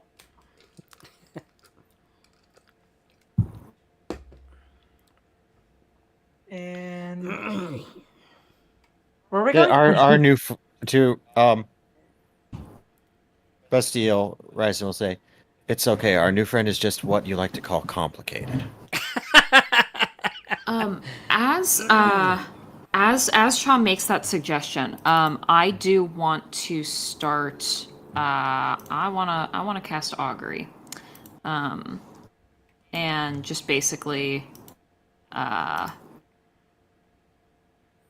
for that the to say, and the question is, what will we? Is this the best course of action? Sure. Is this what will we find if we head towards Sure. the? Could you link that in chat? Okay. Yep, just did.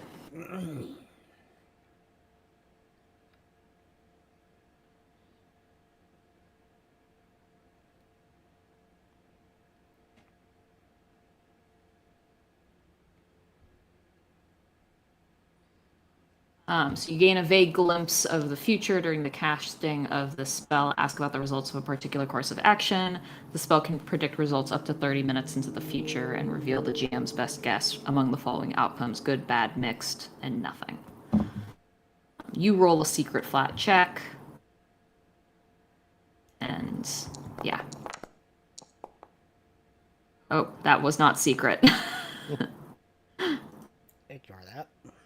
Oops, I did not mean to do that. There we go. Okay, let me go remind myself of the cool spell level.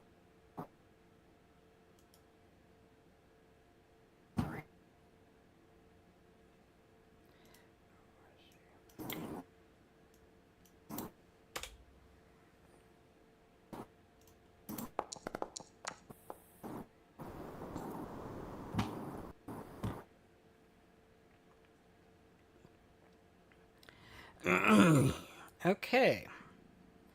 So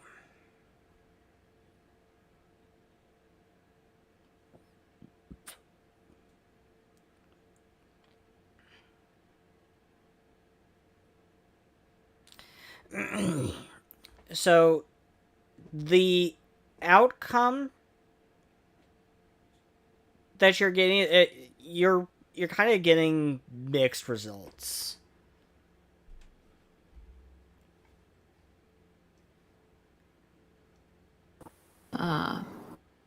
In the sense the results will be a mix of good and bad. Yeah. All right, that tracks. That fully tracks.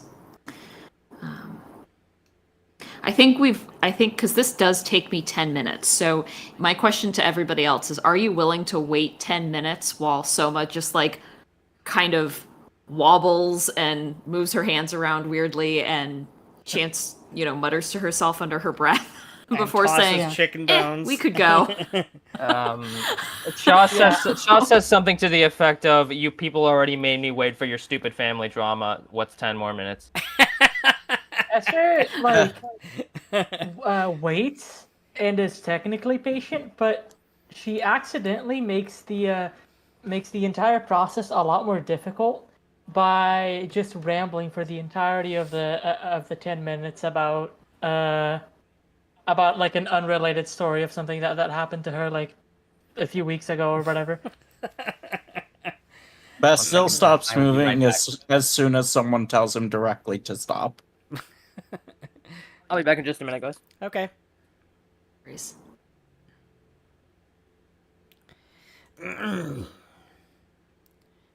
Okay, so yeah, there's about 10 minutes straight of that. And then Soma opens her eyes and focuses on everybody and says, I think it will be 6 in one, half dozen in the other if we go there versus somewhere else, so we might as well.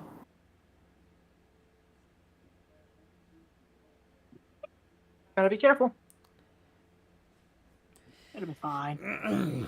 Aren't we always careful? Kyrene says we Always. should always be careful when we're in this place. Like I said, there's something dark here. I feel a dark presence. I'm not sure what it is. I've been trying to focus on it for this entire time, and I don't know, the more I focus on it, the foggier my mind gets. Based on what we read yesterday, I think it might just be some kind of spirit of this place. Or it's something about this place itself. Do you know what was warning you away? What's warning you away from the north? That, I think, has something to do with my own guardian spirits. And she's kind of looking past you again at something that's kind of behind you. And she says, I suppose I should just tell you. Yes. He says, Ryson says, for once, like, actually annoyed. Chalk kind of like takes solace in the fact that somebody else is as impatient as they are. In this one singular moment. Also, I'm back. Hi. Welcome back. Thank you. Kyrene sighs and says, Soma, it kind of took me off guard that the spirit of my mother is attached to you. It took me off guard because I didn't really know my mother that well. Because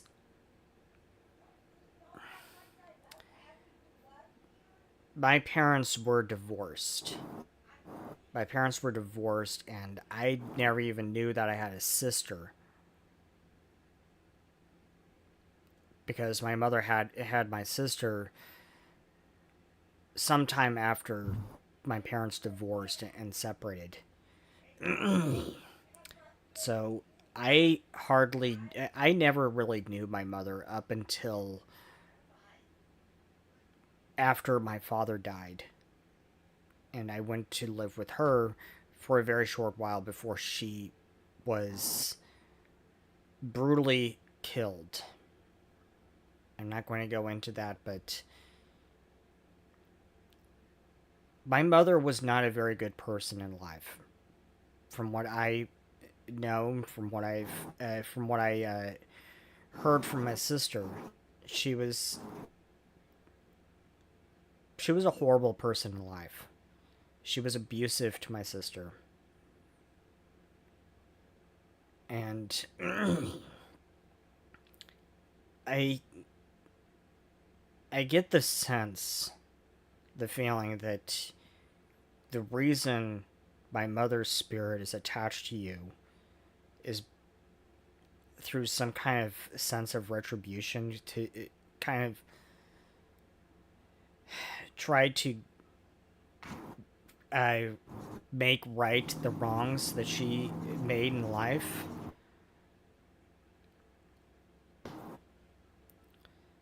And if that's true, then I can understand that, and I can sympathize with that.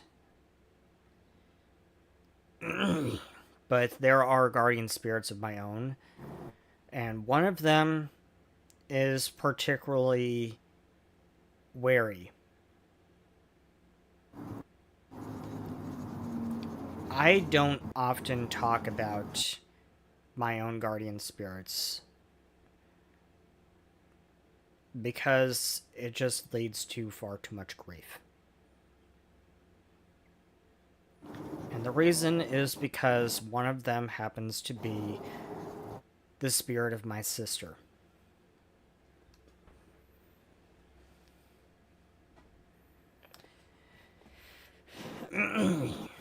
So, yes, you can say there's quite a bit of family drama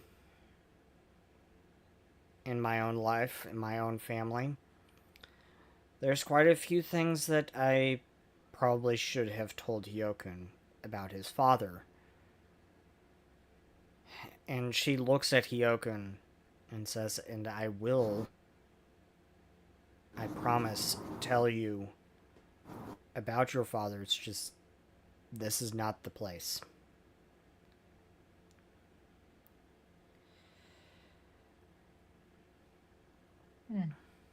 So, let's just focus on the task at hand. My own guardian spirits are warning me not to go in that direction. I don't know why.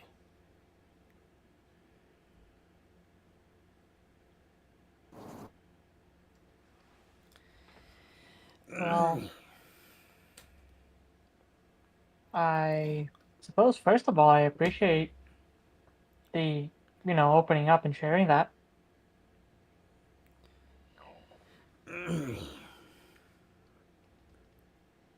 I kind of don't like to air my family laundry, so to speak. Most people don't. Yeah. She like scratches the back of her head a bit, shrugs, and is like, "Yeah, feels."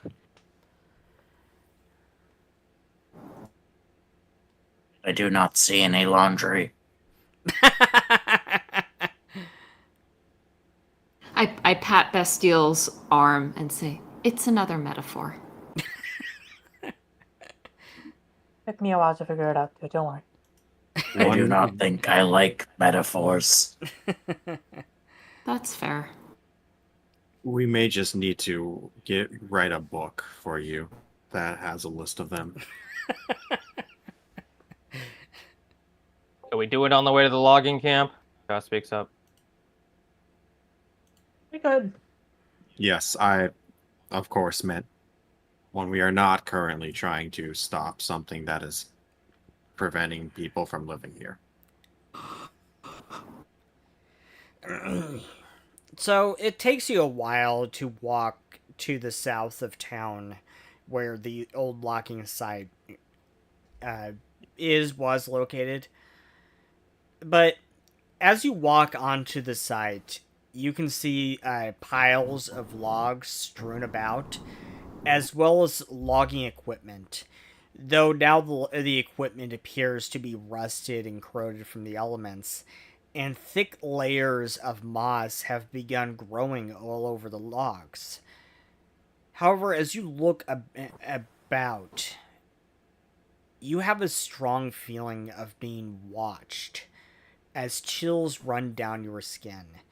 But what you see as you proceed through the site makes your stomach drop as your eyes fall upon a huge 20-foot tall tree right in the middle of the site, upside down. Along the trunk of the tree, you can make out huge claw marks, almost as though something with great strength ripped this tree up out of the ground, roots and all, and forced it back into the ground upside down.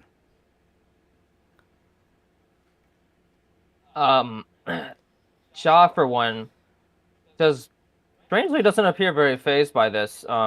She's used to void terror, and this is hardly the first time. This is hardly the first time they've seen something. Actually, this does Strange. not feel to you like something a void terror would do. Scratch that. But they've seen things that are strangers, so they will more so treat this as an opportunity and go, finally, something of substance. And they will, they'll probably just say, finally, and sort of make their way over as quickly as possible to start inspecting the claw marks. More so curious than they are put off by the site. And what is everyone else doing?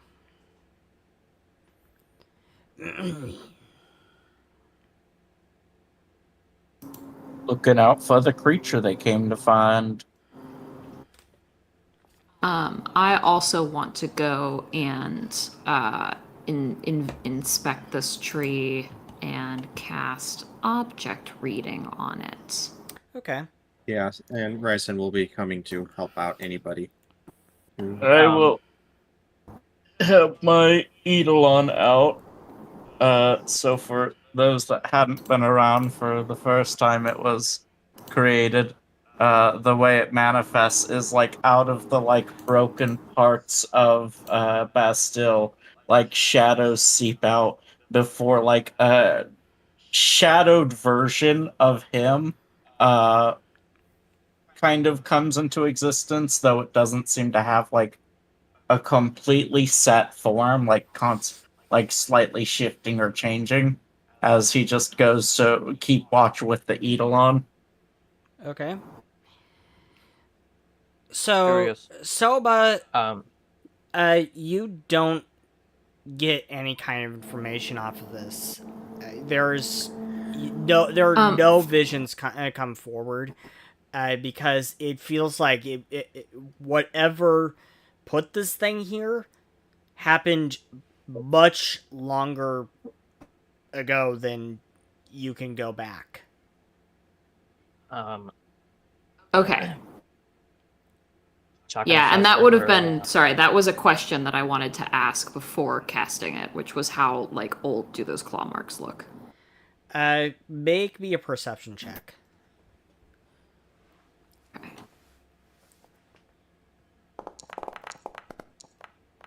And other people can also make perception checks as well, as you are examining these claw marks.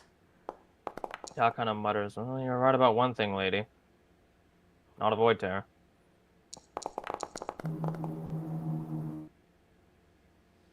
You said perception? Yeah. Yep. Whether that is a compliment from Cha or not remains to be seen, but Shaw doesn't know what a compliment is.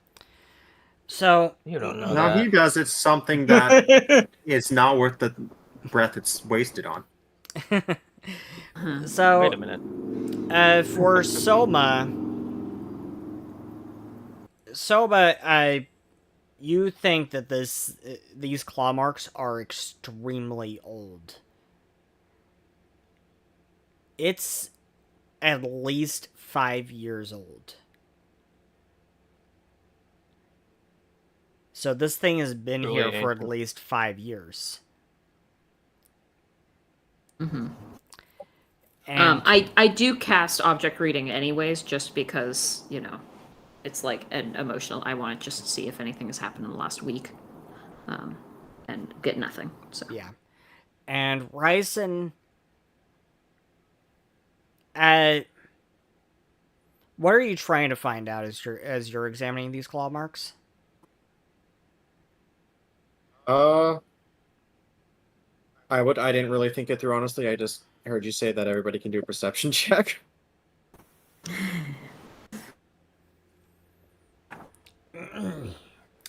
Okay. I guess just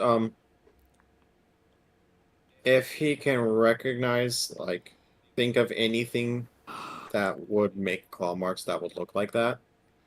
So the claw marks, what really strikes you as weird is these claw. There's like 5 marks. It's like something with 5 fingers, or 4 fingers and a thumb.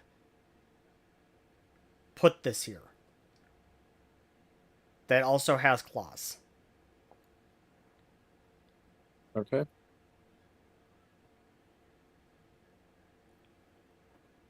And that's what it really tells you, Cha, that this is not a void terror. But it's also clearly, you said with 4 fingers and 1 thumb. Yeah, Yeah. that this is most definitely not just like a bear or something like that. Yeah, this is not a Grizzless. And a Grizzless wouldn't even have the strength to do something like this. Right. Or rather that, like, the claw might have maybe something uprooted it and put it down, and then the claw was like unrelated, but that's clearly not the case. Yeah. Instead, they will sort of look at it and try to think, is there a way to maybe they're gonna try and guess what size this thing was, and if there are any monsters, not just, or maybe Mystimon or what have you, that might fit the size description and sort of the appearance of the claws as this. Sure, that would be a separate perception check. Actually, I would say more like a survival check, really. Sure. Do that. All right. Does anything come to mind that is known to uproot trees and make giant claw marks in them that also has opposable thumbs? Nothing Very specific, I known. know. Nothing known, but from what you could determine, the height of this thing, because the claw marks are really kind of far up on the tree, you would estimate that the height of whatever did this was at least 8 feet tall. Okay. And there's nothing that comes to mind that could do something like this. Other than maybe Wakans or Aihana. You're kind of thinking of large creatures that could do this sort of thing, that have that kind of strength, kind of giant creatures, but it also have 5 fingers. And That is, the only creatures that come to mind are Wakan and Aihana. And what are Wakana and Aihana? Just like in terms of like Wakan are very elusive. They're not really seen very often. They tend to avoid interaction with people. They tend to avoid interaction with society. They tend to just live out in the woods or wherever they're living, and they kind of avoid all interaction with society. They are giant,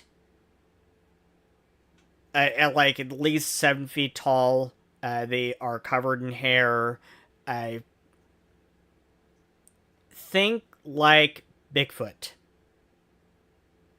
That's what I was gonna ask, like Bigfoot. Okay, like Yeah, Yeti's, that kinda is what we call. Got it. Interesting.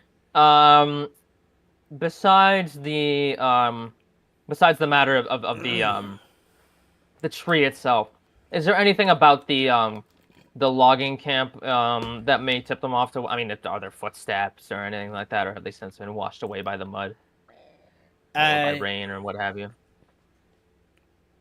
So, any broken buildings, signs of disturbances? I'm going to fold that into the current survival check that you've already rolled. As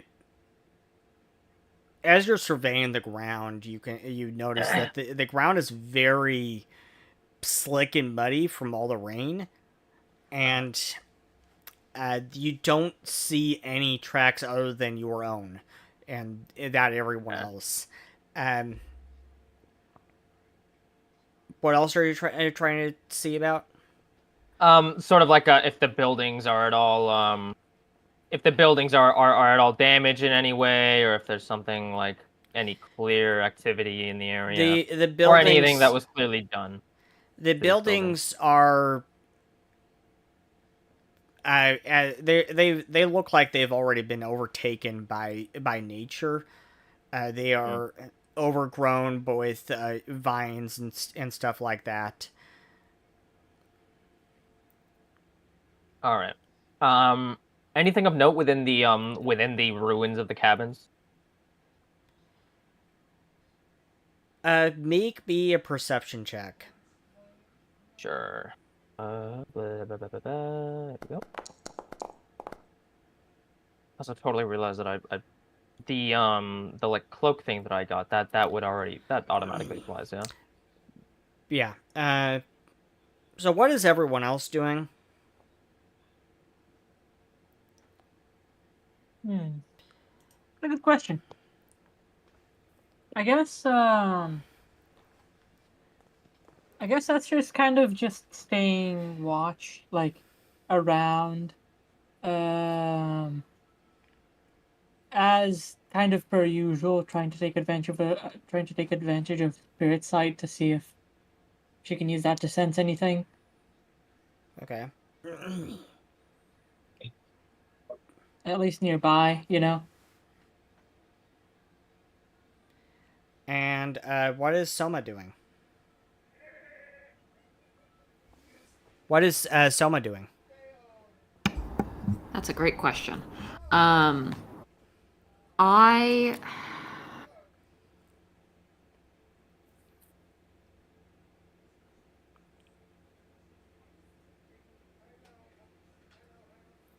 I want to you know what? This is what I'm supposed to be good at. I'm gonna cast Spirit Sense again and kind of like poke around in this area, trying to figure out if there's any spirits around, and if there are, who they are, what they're doing here, that sort of thing. So vibe check the spell. Let's fucking go. We vibing. Checking. Can I actually aid that perception since with soul sight? Sure. Oh yeah. Here's the aid check.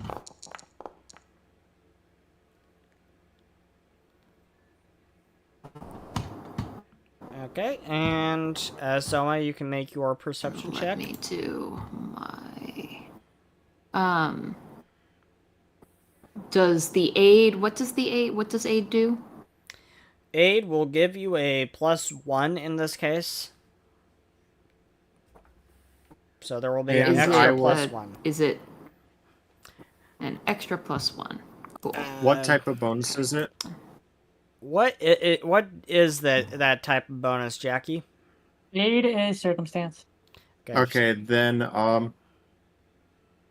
once I see, is it something that I would be able to see that you were starting to do? Your whatever it Yes. is you do. Okay.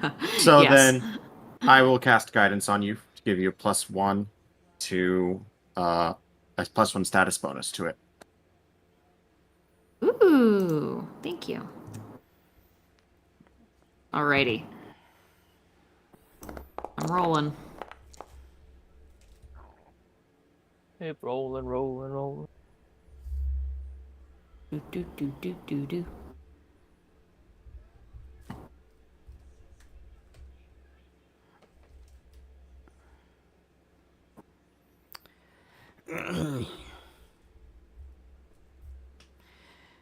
Okay, let's see here.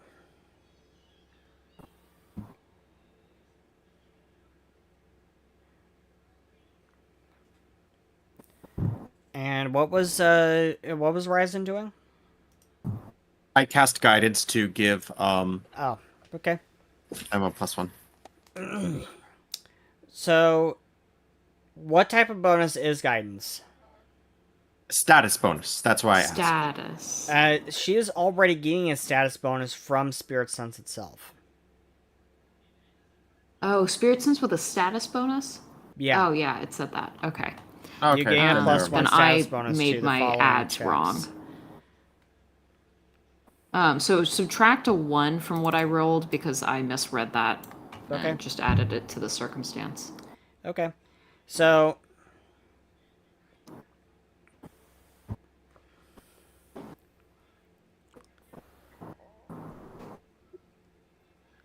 So you're kind of fanning out. You're kind of trying to sense any kind of spiritual energies, and there is something very, very dark about this upside down tree. It is so dark. It feels so dark and so heavy that it feels really off-putting to you. You feel like you kind of want to back away from this. Because you've never felt anything this dark and heavy.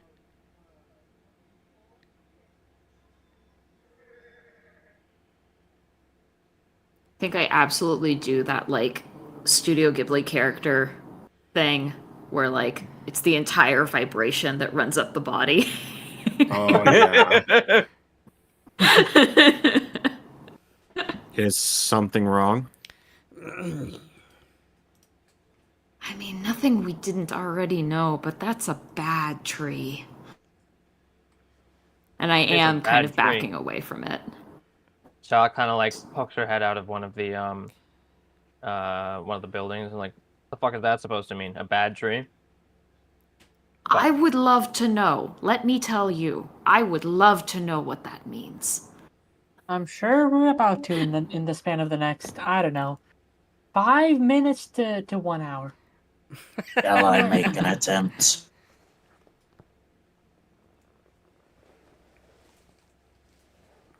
What was that? And can I like, oh, sorry, yeah. Shall I make an attempt to gauge what it is? Yeah, can I also try and figure this out using this like recall knowledge, you know, or like why is it giving me such bad vibes? Yeah, you can make What an are the occultism quality check. of these vibes? You can make an occultism Do I check. get the status bonus from this spell? Status bonus. Yeah. Okay. I will make an occultism check as well. And if I know And I nothing, will give John, you guidance.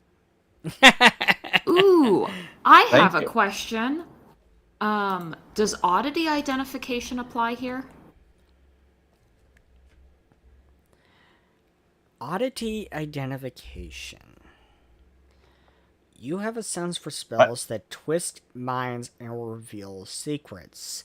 You gain a +2 circumstance bonus to occultism checks to identify magic with the mental possession, prediction, or scrying traits.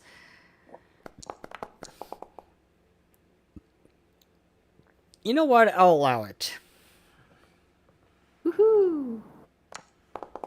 And then if this doesn't work, and I still know nothing, Jon Snow, I have another option. Okay, I also I have love the another option, but reference. I'm going to wait until we do everything else. So...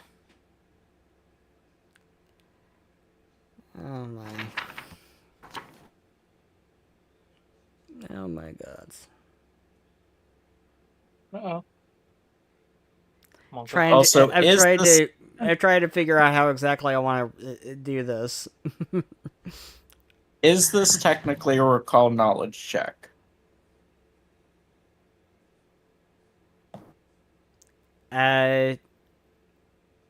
Technically, yes.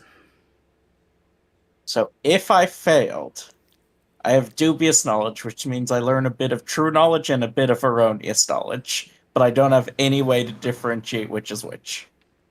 I love dubious knowledge. I love that. Unfortunately, it doesn't help you in this case. Because the one getting erroneous knowledge is Soma. That means I didn't fail, though. Yeah, Soma, you rolled a critical failure, I have to tell you. Oh, sad. Oh boy. Unfortunately, you can't use a story point on secret checks. bonuses too. Sad. Yeah, you rolled a 1 on the die. That's so sad. Yeah. Oh well. I So love Tree's that. got bad vibes, man. yeah, That's all I know. no, what you know, you've got really bad Trees vibes. haunted. You have really bad vibes, but you have this strong sense that it has something to do with Krosin, the Dragon Lord of Death. You don't know why, but suddenly the image of Krosin has popped into your head.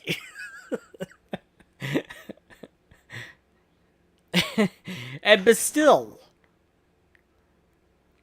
Yes. you have the strong sense of some kind of really dark spirit that is really heavily weighing down around this area, and indeed it may be weighing down upon the entire valley. Do I know anything about how I might track it, or still no? No. Then thinking on that specifically, I shall use automatic writing. I thought you were about to say automatic rifle. That's for after we find I it. use automatic rifle on this tree. Thank you. Someone who thinks like me. Maybe they'll be upset if we mess with their upside down tree.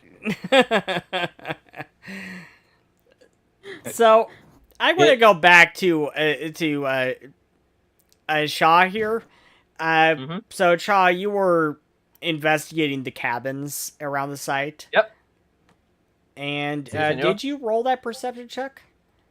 I think I did. I think it was. Okay, I'll re-roll it just because I see it was quite. It was like 12 minutes ago. There you go. Okay, so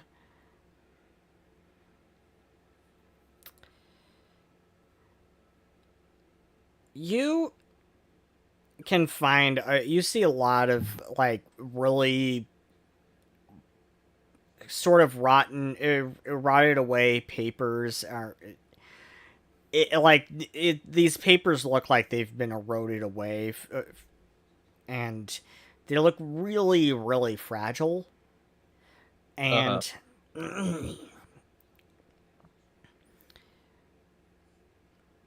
and you can't really make out what's written upon these papers. You think it has something to do with like locking receipts or something like that. But you can't really tell. You can't make it out because it's these papers are so old. Okay. But there's nothing in particular. There's nothing in particular that might tip me off to anything amiss.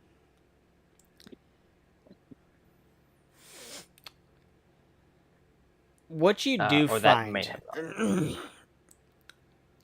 have what you do find is, you find this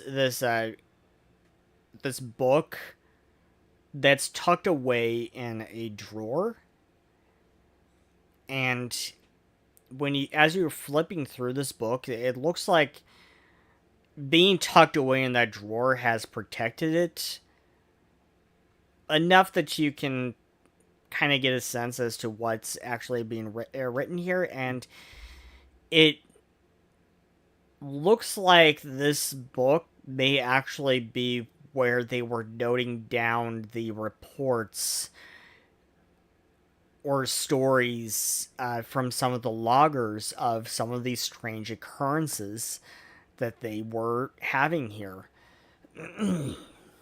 Jackpot. And from your quick flip through of this book, you can see that there were a lot of reports of really strange noises happening about and along the tree line just past the logging site. There's a lot of reports of loggers going out doing their job and then going missing, turning up missing, and Hmm. once in a while they would actually find the bodies of some of these loggers that went missing, and Okay. they look really torn to pieces. Like actually, their arms and legs were completely ripped off their bodies, and they are decapitated. And it doesn't look like from what you could tell here. It sounds like it didn't look like they were like it was anything like cut. It looks like their arms and their limbs were actually ripped out of their sockets by something with sheer strength. Well, the fact that they continue to log here is a testament to the lack of survival instincts of people, if nothing else. Is there anything besides the notes of people getting fucking turbo murdered by this thing, whatever it is? Is there anything of note, like what it might be, or if there's any investigations done into it, or what? That's kind of anything? where you kind of get the sense of why they kind of stuck around, because they kind of kept just chalking it up to, oh, it's a Grizzless, it's some kind of Mystimon. It's nothing to worry about. It's just a Mystimon. Cope. Absolute cope. Cha laments silently in universe appropriate language. Okay. Did they ever, apart from the hypotheses that it was some kind of grizzly or something like that? Is there a are the entries marked at all with dates, for example? Yeah, the dates seem to range all the way back to like 27 to even before 2734, when the town was abandoned. It was ranging back, like, it looks like the earliest was at least 10 years prior to that. Like 2724. Okay. So it didn't cut off sort of abruptly, when when the whole, abandonment happened, but 10 years before that. Yeah, it cut off. It cut off abruptly at around 2734 when the town was abandoned. But it started. It seems to go back to like 2724. Okay. And these reports go back that far. Yeah, at least. At least you get the sense that there might have been more reports before they started logging them.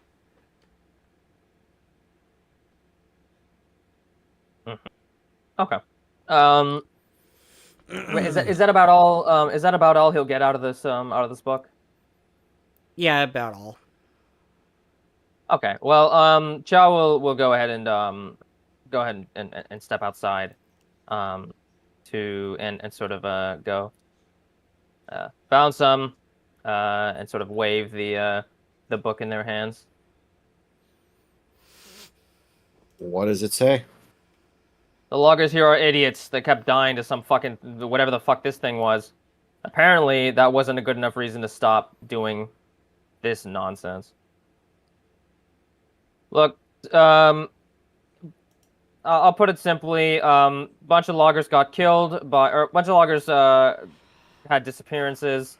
A couple of them showed up dismembered, headless, the usual. And apparently they decided that it was important enough to log in this book, but not important enough to, get the fuck out while they could. So, the entries cut off about 10 years before the disappearances happened. So, can't say this beast. Maybe this beast doesn't have anything to do with the disappearances, or with the what was it? What is the event where this place was like entirely abandoned again? What was that called?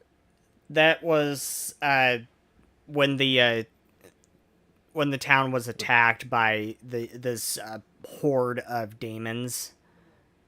Thank you, the demons. Okay, yeah. So they say, don't know if it's related to the demons because the entry's cut off about 10 minutes, 10 years before it happened, but here, have a look yourself. And they sort of toss the book Well, on I mean, board. the entry is cut off at 2734, but they go back to like 2724. So like 2724 to 2734 And when did the demon attack happen? in 2734. Oh, okay. So I was completely sorry. So you made it. So it goes through 10 years of logging records, but it cuts off immediately when the demon invasion happened. So okay, sorry. They amending their story. That is what they say, and they say could be a daemon, but if it is a daemon, then looks like they've been around this place for longer than anyone anticipated. Can't say I'm surprised, and they toss the book underhandedly to them. Make an occultism Advance check. further. You could make an Sure. occultism check to recall knowledge about demons. Oh yeah, sure. What a great idea. I will recall knowledge about daemon. Okay, so demons are a type of Mystimon. They are darkness color Mystimon. They are really vicious creatures. They're kind of humanoid-esque. They do have 5 fingers, and they do have 5 fingers, but their fingers are more like claws, really long claws. And they are extremely vicious. They have their mouths are rode with these really sharp teeth and really long sharp teeth, and they're think about like ghouls but on steroids, with with really long sharp claws and really long sharp teeth. Fun. They are nasty. Got Those are it. pretty cute. They do sound very cute. Anyways, yeah. So Cha will go. But well, okay, they are would demons not. typically this. They would not big, be tall big- enough to do what to do this to this tree. They're not nearly tall enough. And they don't have the strength to do what is being described in this report book. All right. They say not that then. And they kind of they talk more about the daemons, how maybe daemons, and how or rather how it seems to cut off around the time that the daemon attack happened, but they don't really feel like it's a daemon because daemons are not this fucking big. They say verbatim. Might have just been a coincidence, or well, might just be a red herring. The fact that it just cuts off when the demons invaded. What if there were 2 demons on top of each other wearing a trench coat? Oh my god! Oh, they'd be wearing a trench coat.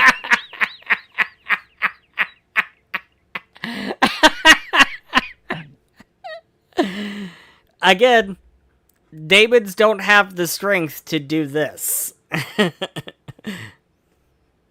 All right. Well, that's something. You people find anything interesting? Unfortunately, I- no. I was about to ask my hand. Ask your hand. I was Correct. talking about Automatic the automatic writing. writing. Automatic writing. Okay. So, They don't understand how it works. They just know sometimes they can just stop focusing and it'll write by itself. Well, Right. if it works, it works. Short of this thing coming out of nowhere and attacking us, I don't think. Yeah, so could you please link in chat the automatic writing? Sure. Once I figure out how I link it in chat. 1 minute.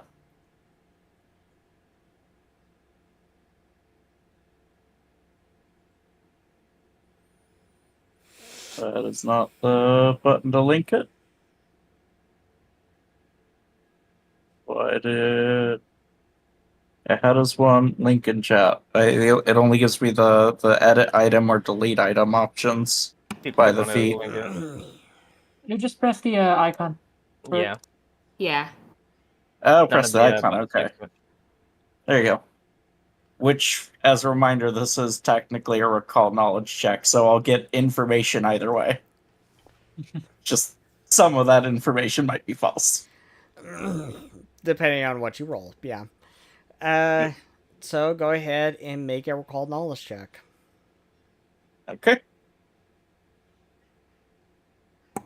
I did also 100% say, and I said it but didn't realize my mic was muted, when Chaw came out that and asked what we'd found, that this upside down tree absolutely has something to do with, and I've already forgotten his name, but the Dragon Lord of Death.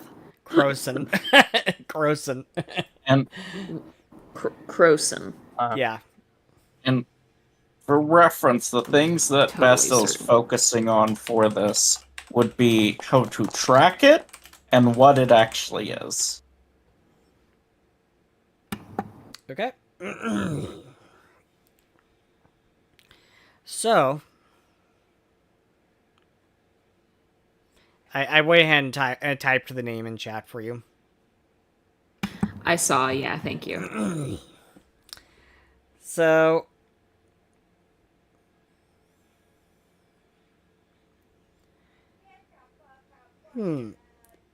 the so Soma, you could see Daphne, the Ghost Star Rider, kind of floating around Bastille's head, but Bastille doesn't see it at all. And as the writing comes forward, and as he starts writing something down, and it says the woods. That is all it says. We are already there, and you have failed me. No, you're in the logging site. You're not really technically in the woods. The logging site's in the woods. Yeah. At the edge of the woods. Into the woods to find a demon. Into the woods to get fucking killed. Into the woods to... Well, either we find it and get killed, or we get a big payday. So, if you think about it, we're professional gamblers. Again, we will already get paid. Our job was just to gauge whether this place was safe to relocate to or not. Everything The else we answer have done is is no. extra. Well, if we're going off a feel, it doesn't feel safe. Correct. But this was also never safe to locate to in the first place, from what we found. So, Also correct. anyways, into the woods. Into the woods we go. If we continue to insist on doing more, then yes. I'm sure it'll give us a raise, maybe. I hope. And I cannot, in good conscience, leave this, whatever it is, roaming around. Yeah. You're more It than is welcome roaming to. alone.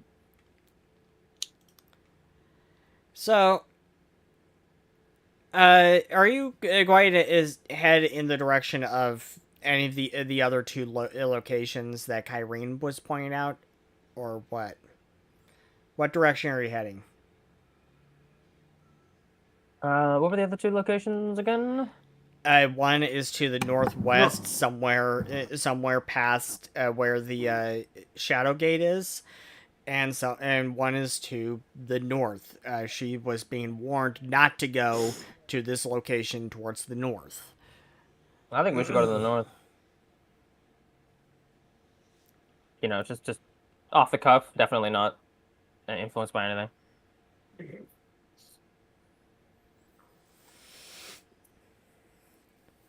I actually kind of agree. Sure. Yeah. But Cha doesn't want to stick around here. What was that? What are Here's like, a do you question: still will feel we like be going that void into the terrors- forest by going to the north? I think in any direction we'd be going into the forest. Yeah, but I mean, this is a logging. It's really No, just because at least one direction heads back to the city. Yeah. Yeah, list but if one. you look at the map, like the town is surrounded by forest. Yeah. Up is the direction where there's no forest. And up I shall go. North. Then I you think just that's the move. float into the air. Hard to play in hide and I seek. have Umbra wings. I can. Don't tip me. Just Don't flies test into the me, sunset, motherfucker. never to be seen again. Esther like crosses her arms as if like her pride's being challenged, and she's like, "Just so you know, I can do that too, but just for 1 hour of the day. So I'm not gonna do that yet. But I can. Just so you know, I can do that." Let's be clear. He would fall like 10 minutes later as well. Ryson nonchalantly stretches his wings out as big as they can get. Chaw's already walking away from the party and towards the north. In actuality, I yeah, think Vestal's Soma is going as also well. following Cha. As they head into the forest, we'll activate see invisibility and keep acting it every hour on the hour, which would last for 10 minutes. Okay. Because I can do that with my special robot eyes. Special robot eyes. robot eyes. So, are some people actually flying up above the town in the woods? No, Ryson can only No. glide. He can't actually fly. Chaw will be staying in the woods Well, of and course. sort of trying to move stealthily. But I still won't unless they specifically ask him because they want like a bird's eye view or otherwise. Okay.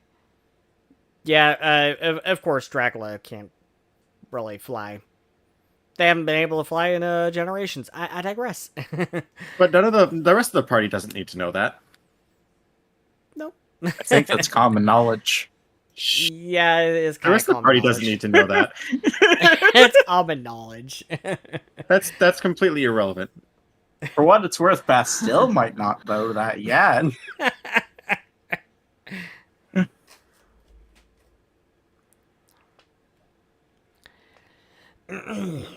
On the way there, and sort of just as they're moving through the woods, Chaw's sort of staying a little bit disconnected from the rest of the group, a little bit forward, and they're going to try and keep a low profile, as they. Can we use the seek skill to find this fucking creature? That would be a perception check, but No, there's a specific seek thing. You seek, scan an area Action. for signs of creature objects. If you're looking for creatures, choose an area you're scanning. Your precision is necessary. The GM can, so on and so forth. I don't know if I can. seek Yeah, this is one I can't. actually seek is actually a perception skill check. Well, Chaw will make that. We'll see. We'll seek. Do a little bit of seeking. We do a little seeking. And I get a bonus to that because of my Umbra wings. I mean, I figure everybody's probably looking for it. I don't think anybody's gonna just do nothing. So Ryson will as well. Surely none of us will do nothing. At least you hope.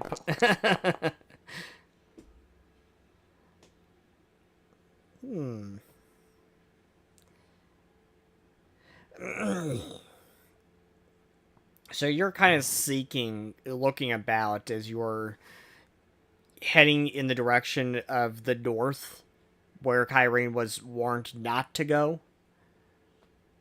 Yes. Because we're cool like that. We make choices. We never said they were smart. So Kyrene is kind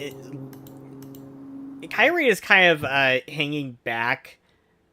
Like, she really does not want to go in that direction. And she kind of mutters under her breath, this is a really bad idea. And as you... Oh, I definitely don't think Kyrene should come with us, and I didn't realize she was with us. Yeah. as you move in that direction, and as you're kind of looking around, you hear that tapping noise again. Ooh. Ah, it is the noise from last night. And now it sounds much closer. And you can make out that it actually sounds like something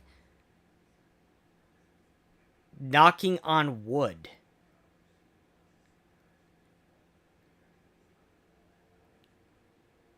And as you're hearing this, all of you except Bastille, of course, are caught off guard by this really, really bad odor. It smells awful. It smells so bad you almost want to gag. And that is where I'm going to end this session. To be continued in the Hilltop Valley Killer Part 4. I want to thank everyone for joining us today for this exciting session. I think we all had a lot of fun.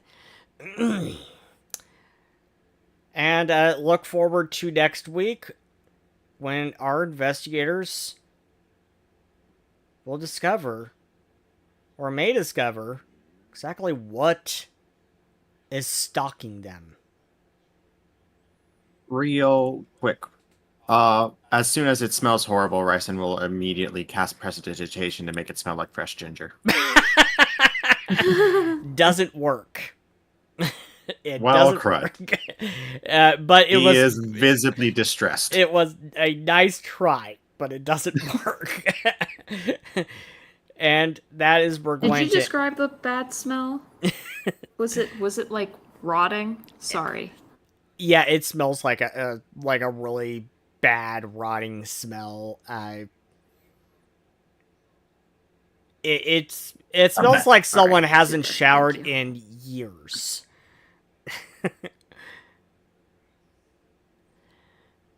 Imagine having olfactory sensors.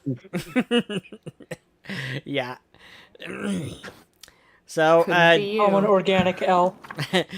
join us next time for the continuation of the Hilltop Valley Killer. I have been your host, GM Seth, and these have been our players, Jackie, L, Binary, Bippy, and Firecat. Woo. Was that actually all of them this time? I think so. I hope so. Yeah. Yes. See you all next time. The next session will be... let's see here. October 5th. Yeah, the next session will be October 5th. And we only have 4 sessions left in this season, guys. 4 sessions left in this season.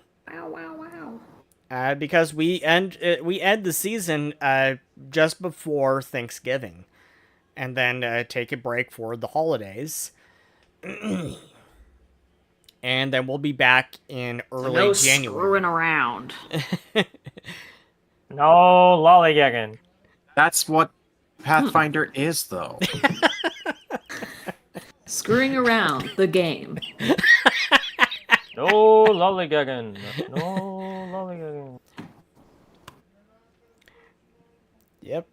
We And are on that coming. note. We are coming down to the season finale, and what a season it's been. We will see you all next time for the continuation of the Hilltop Valley Killer. I have been your host, GM7.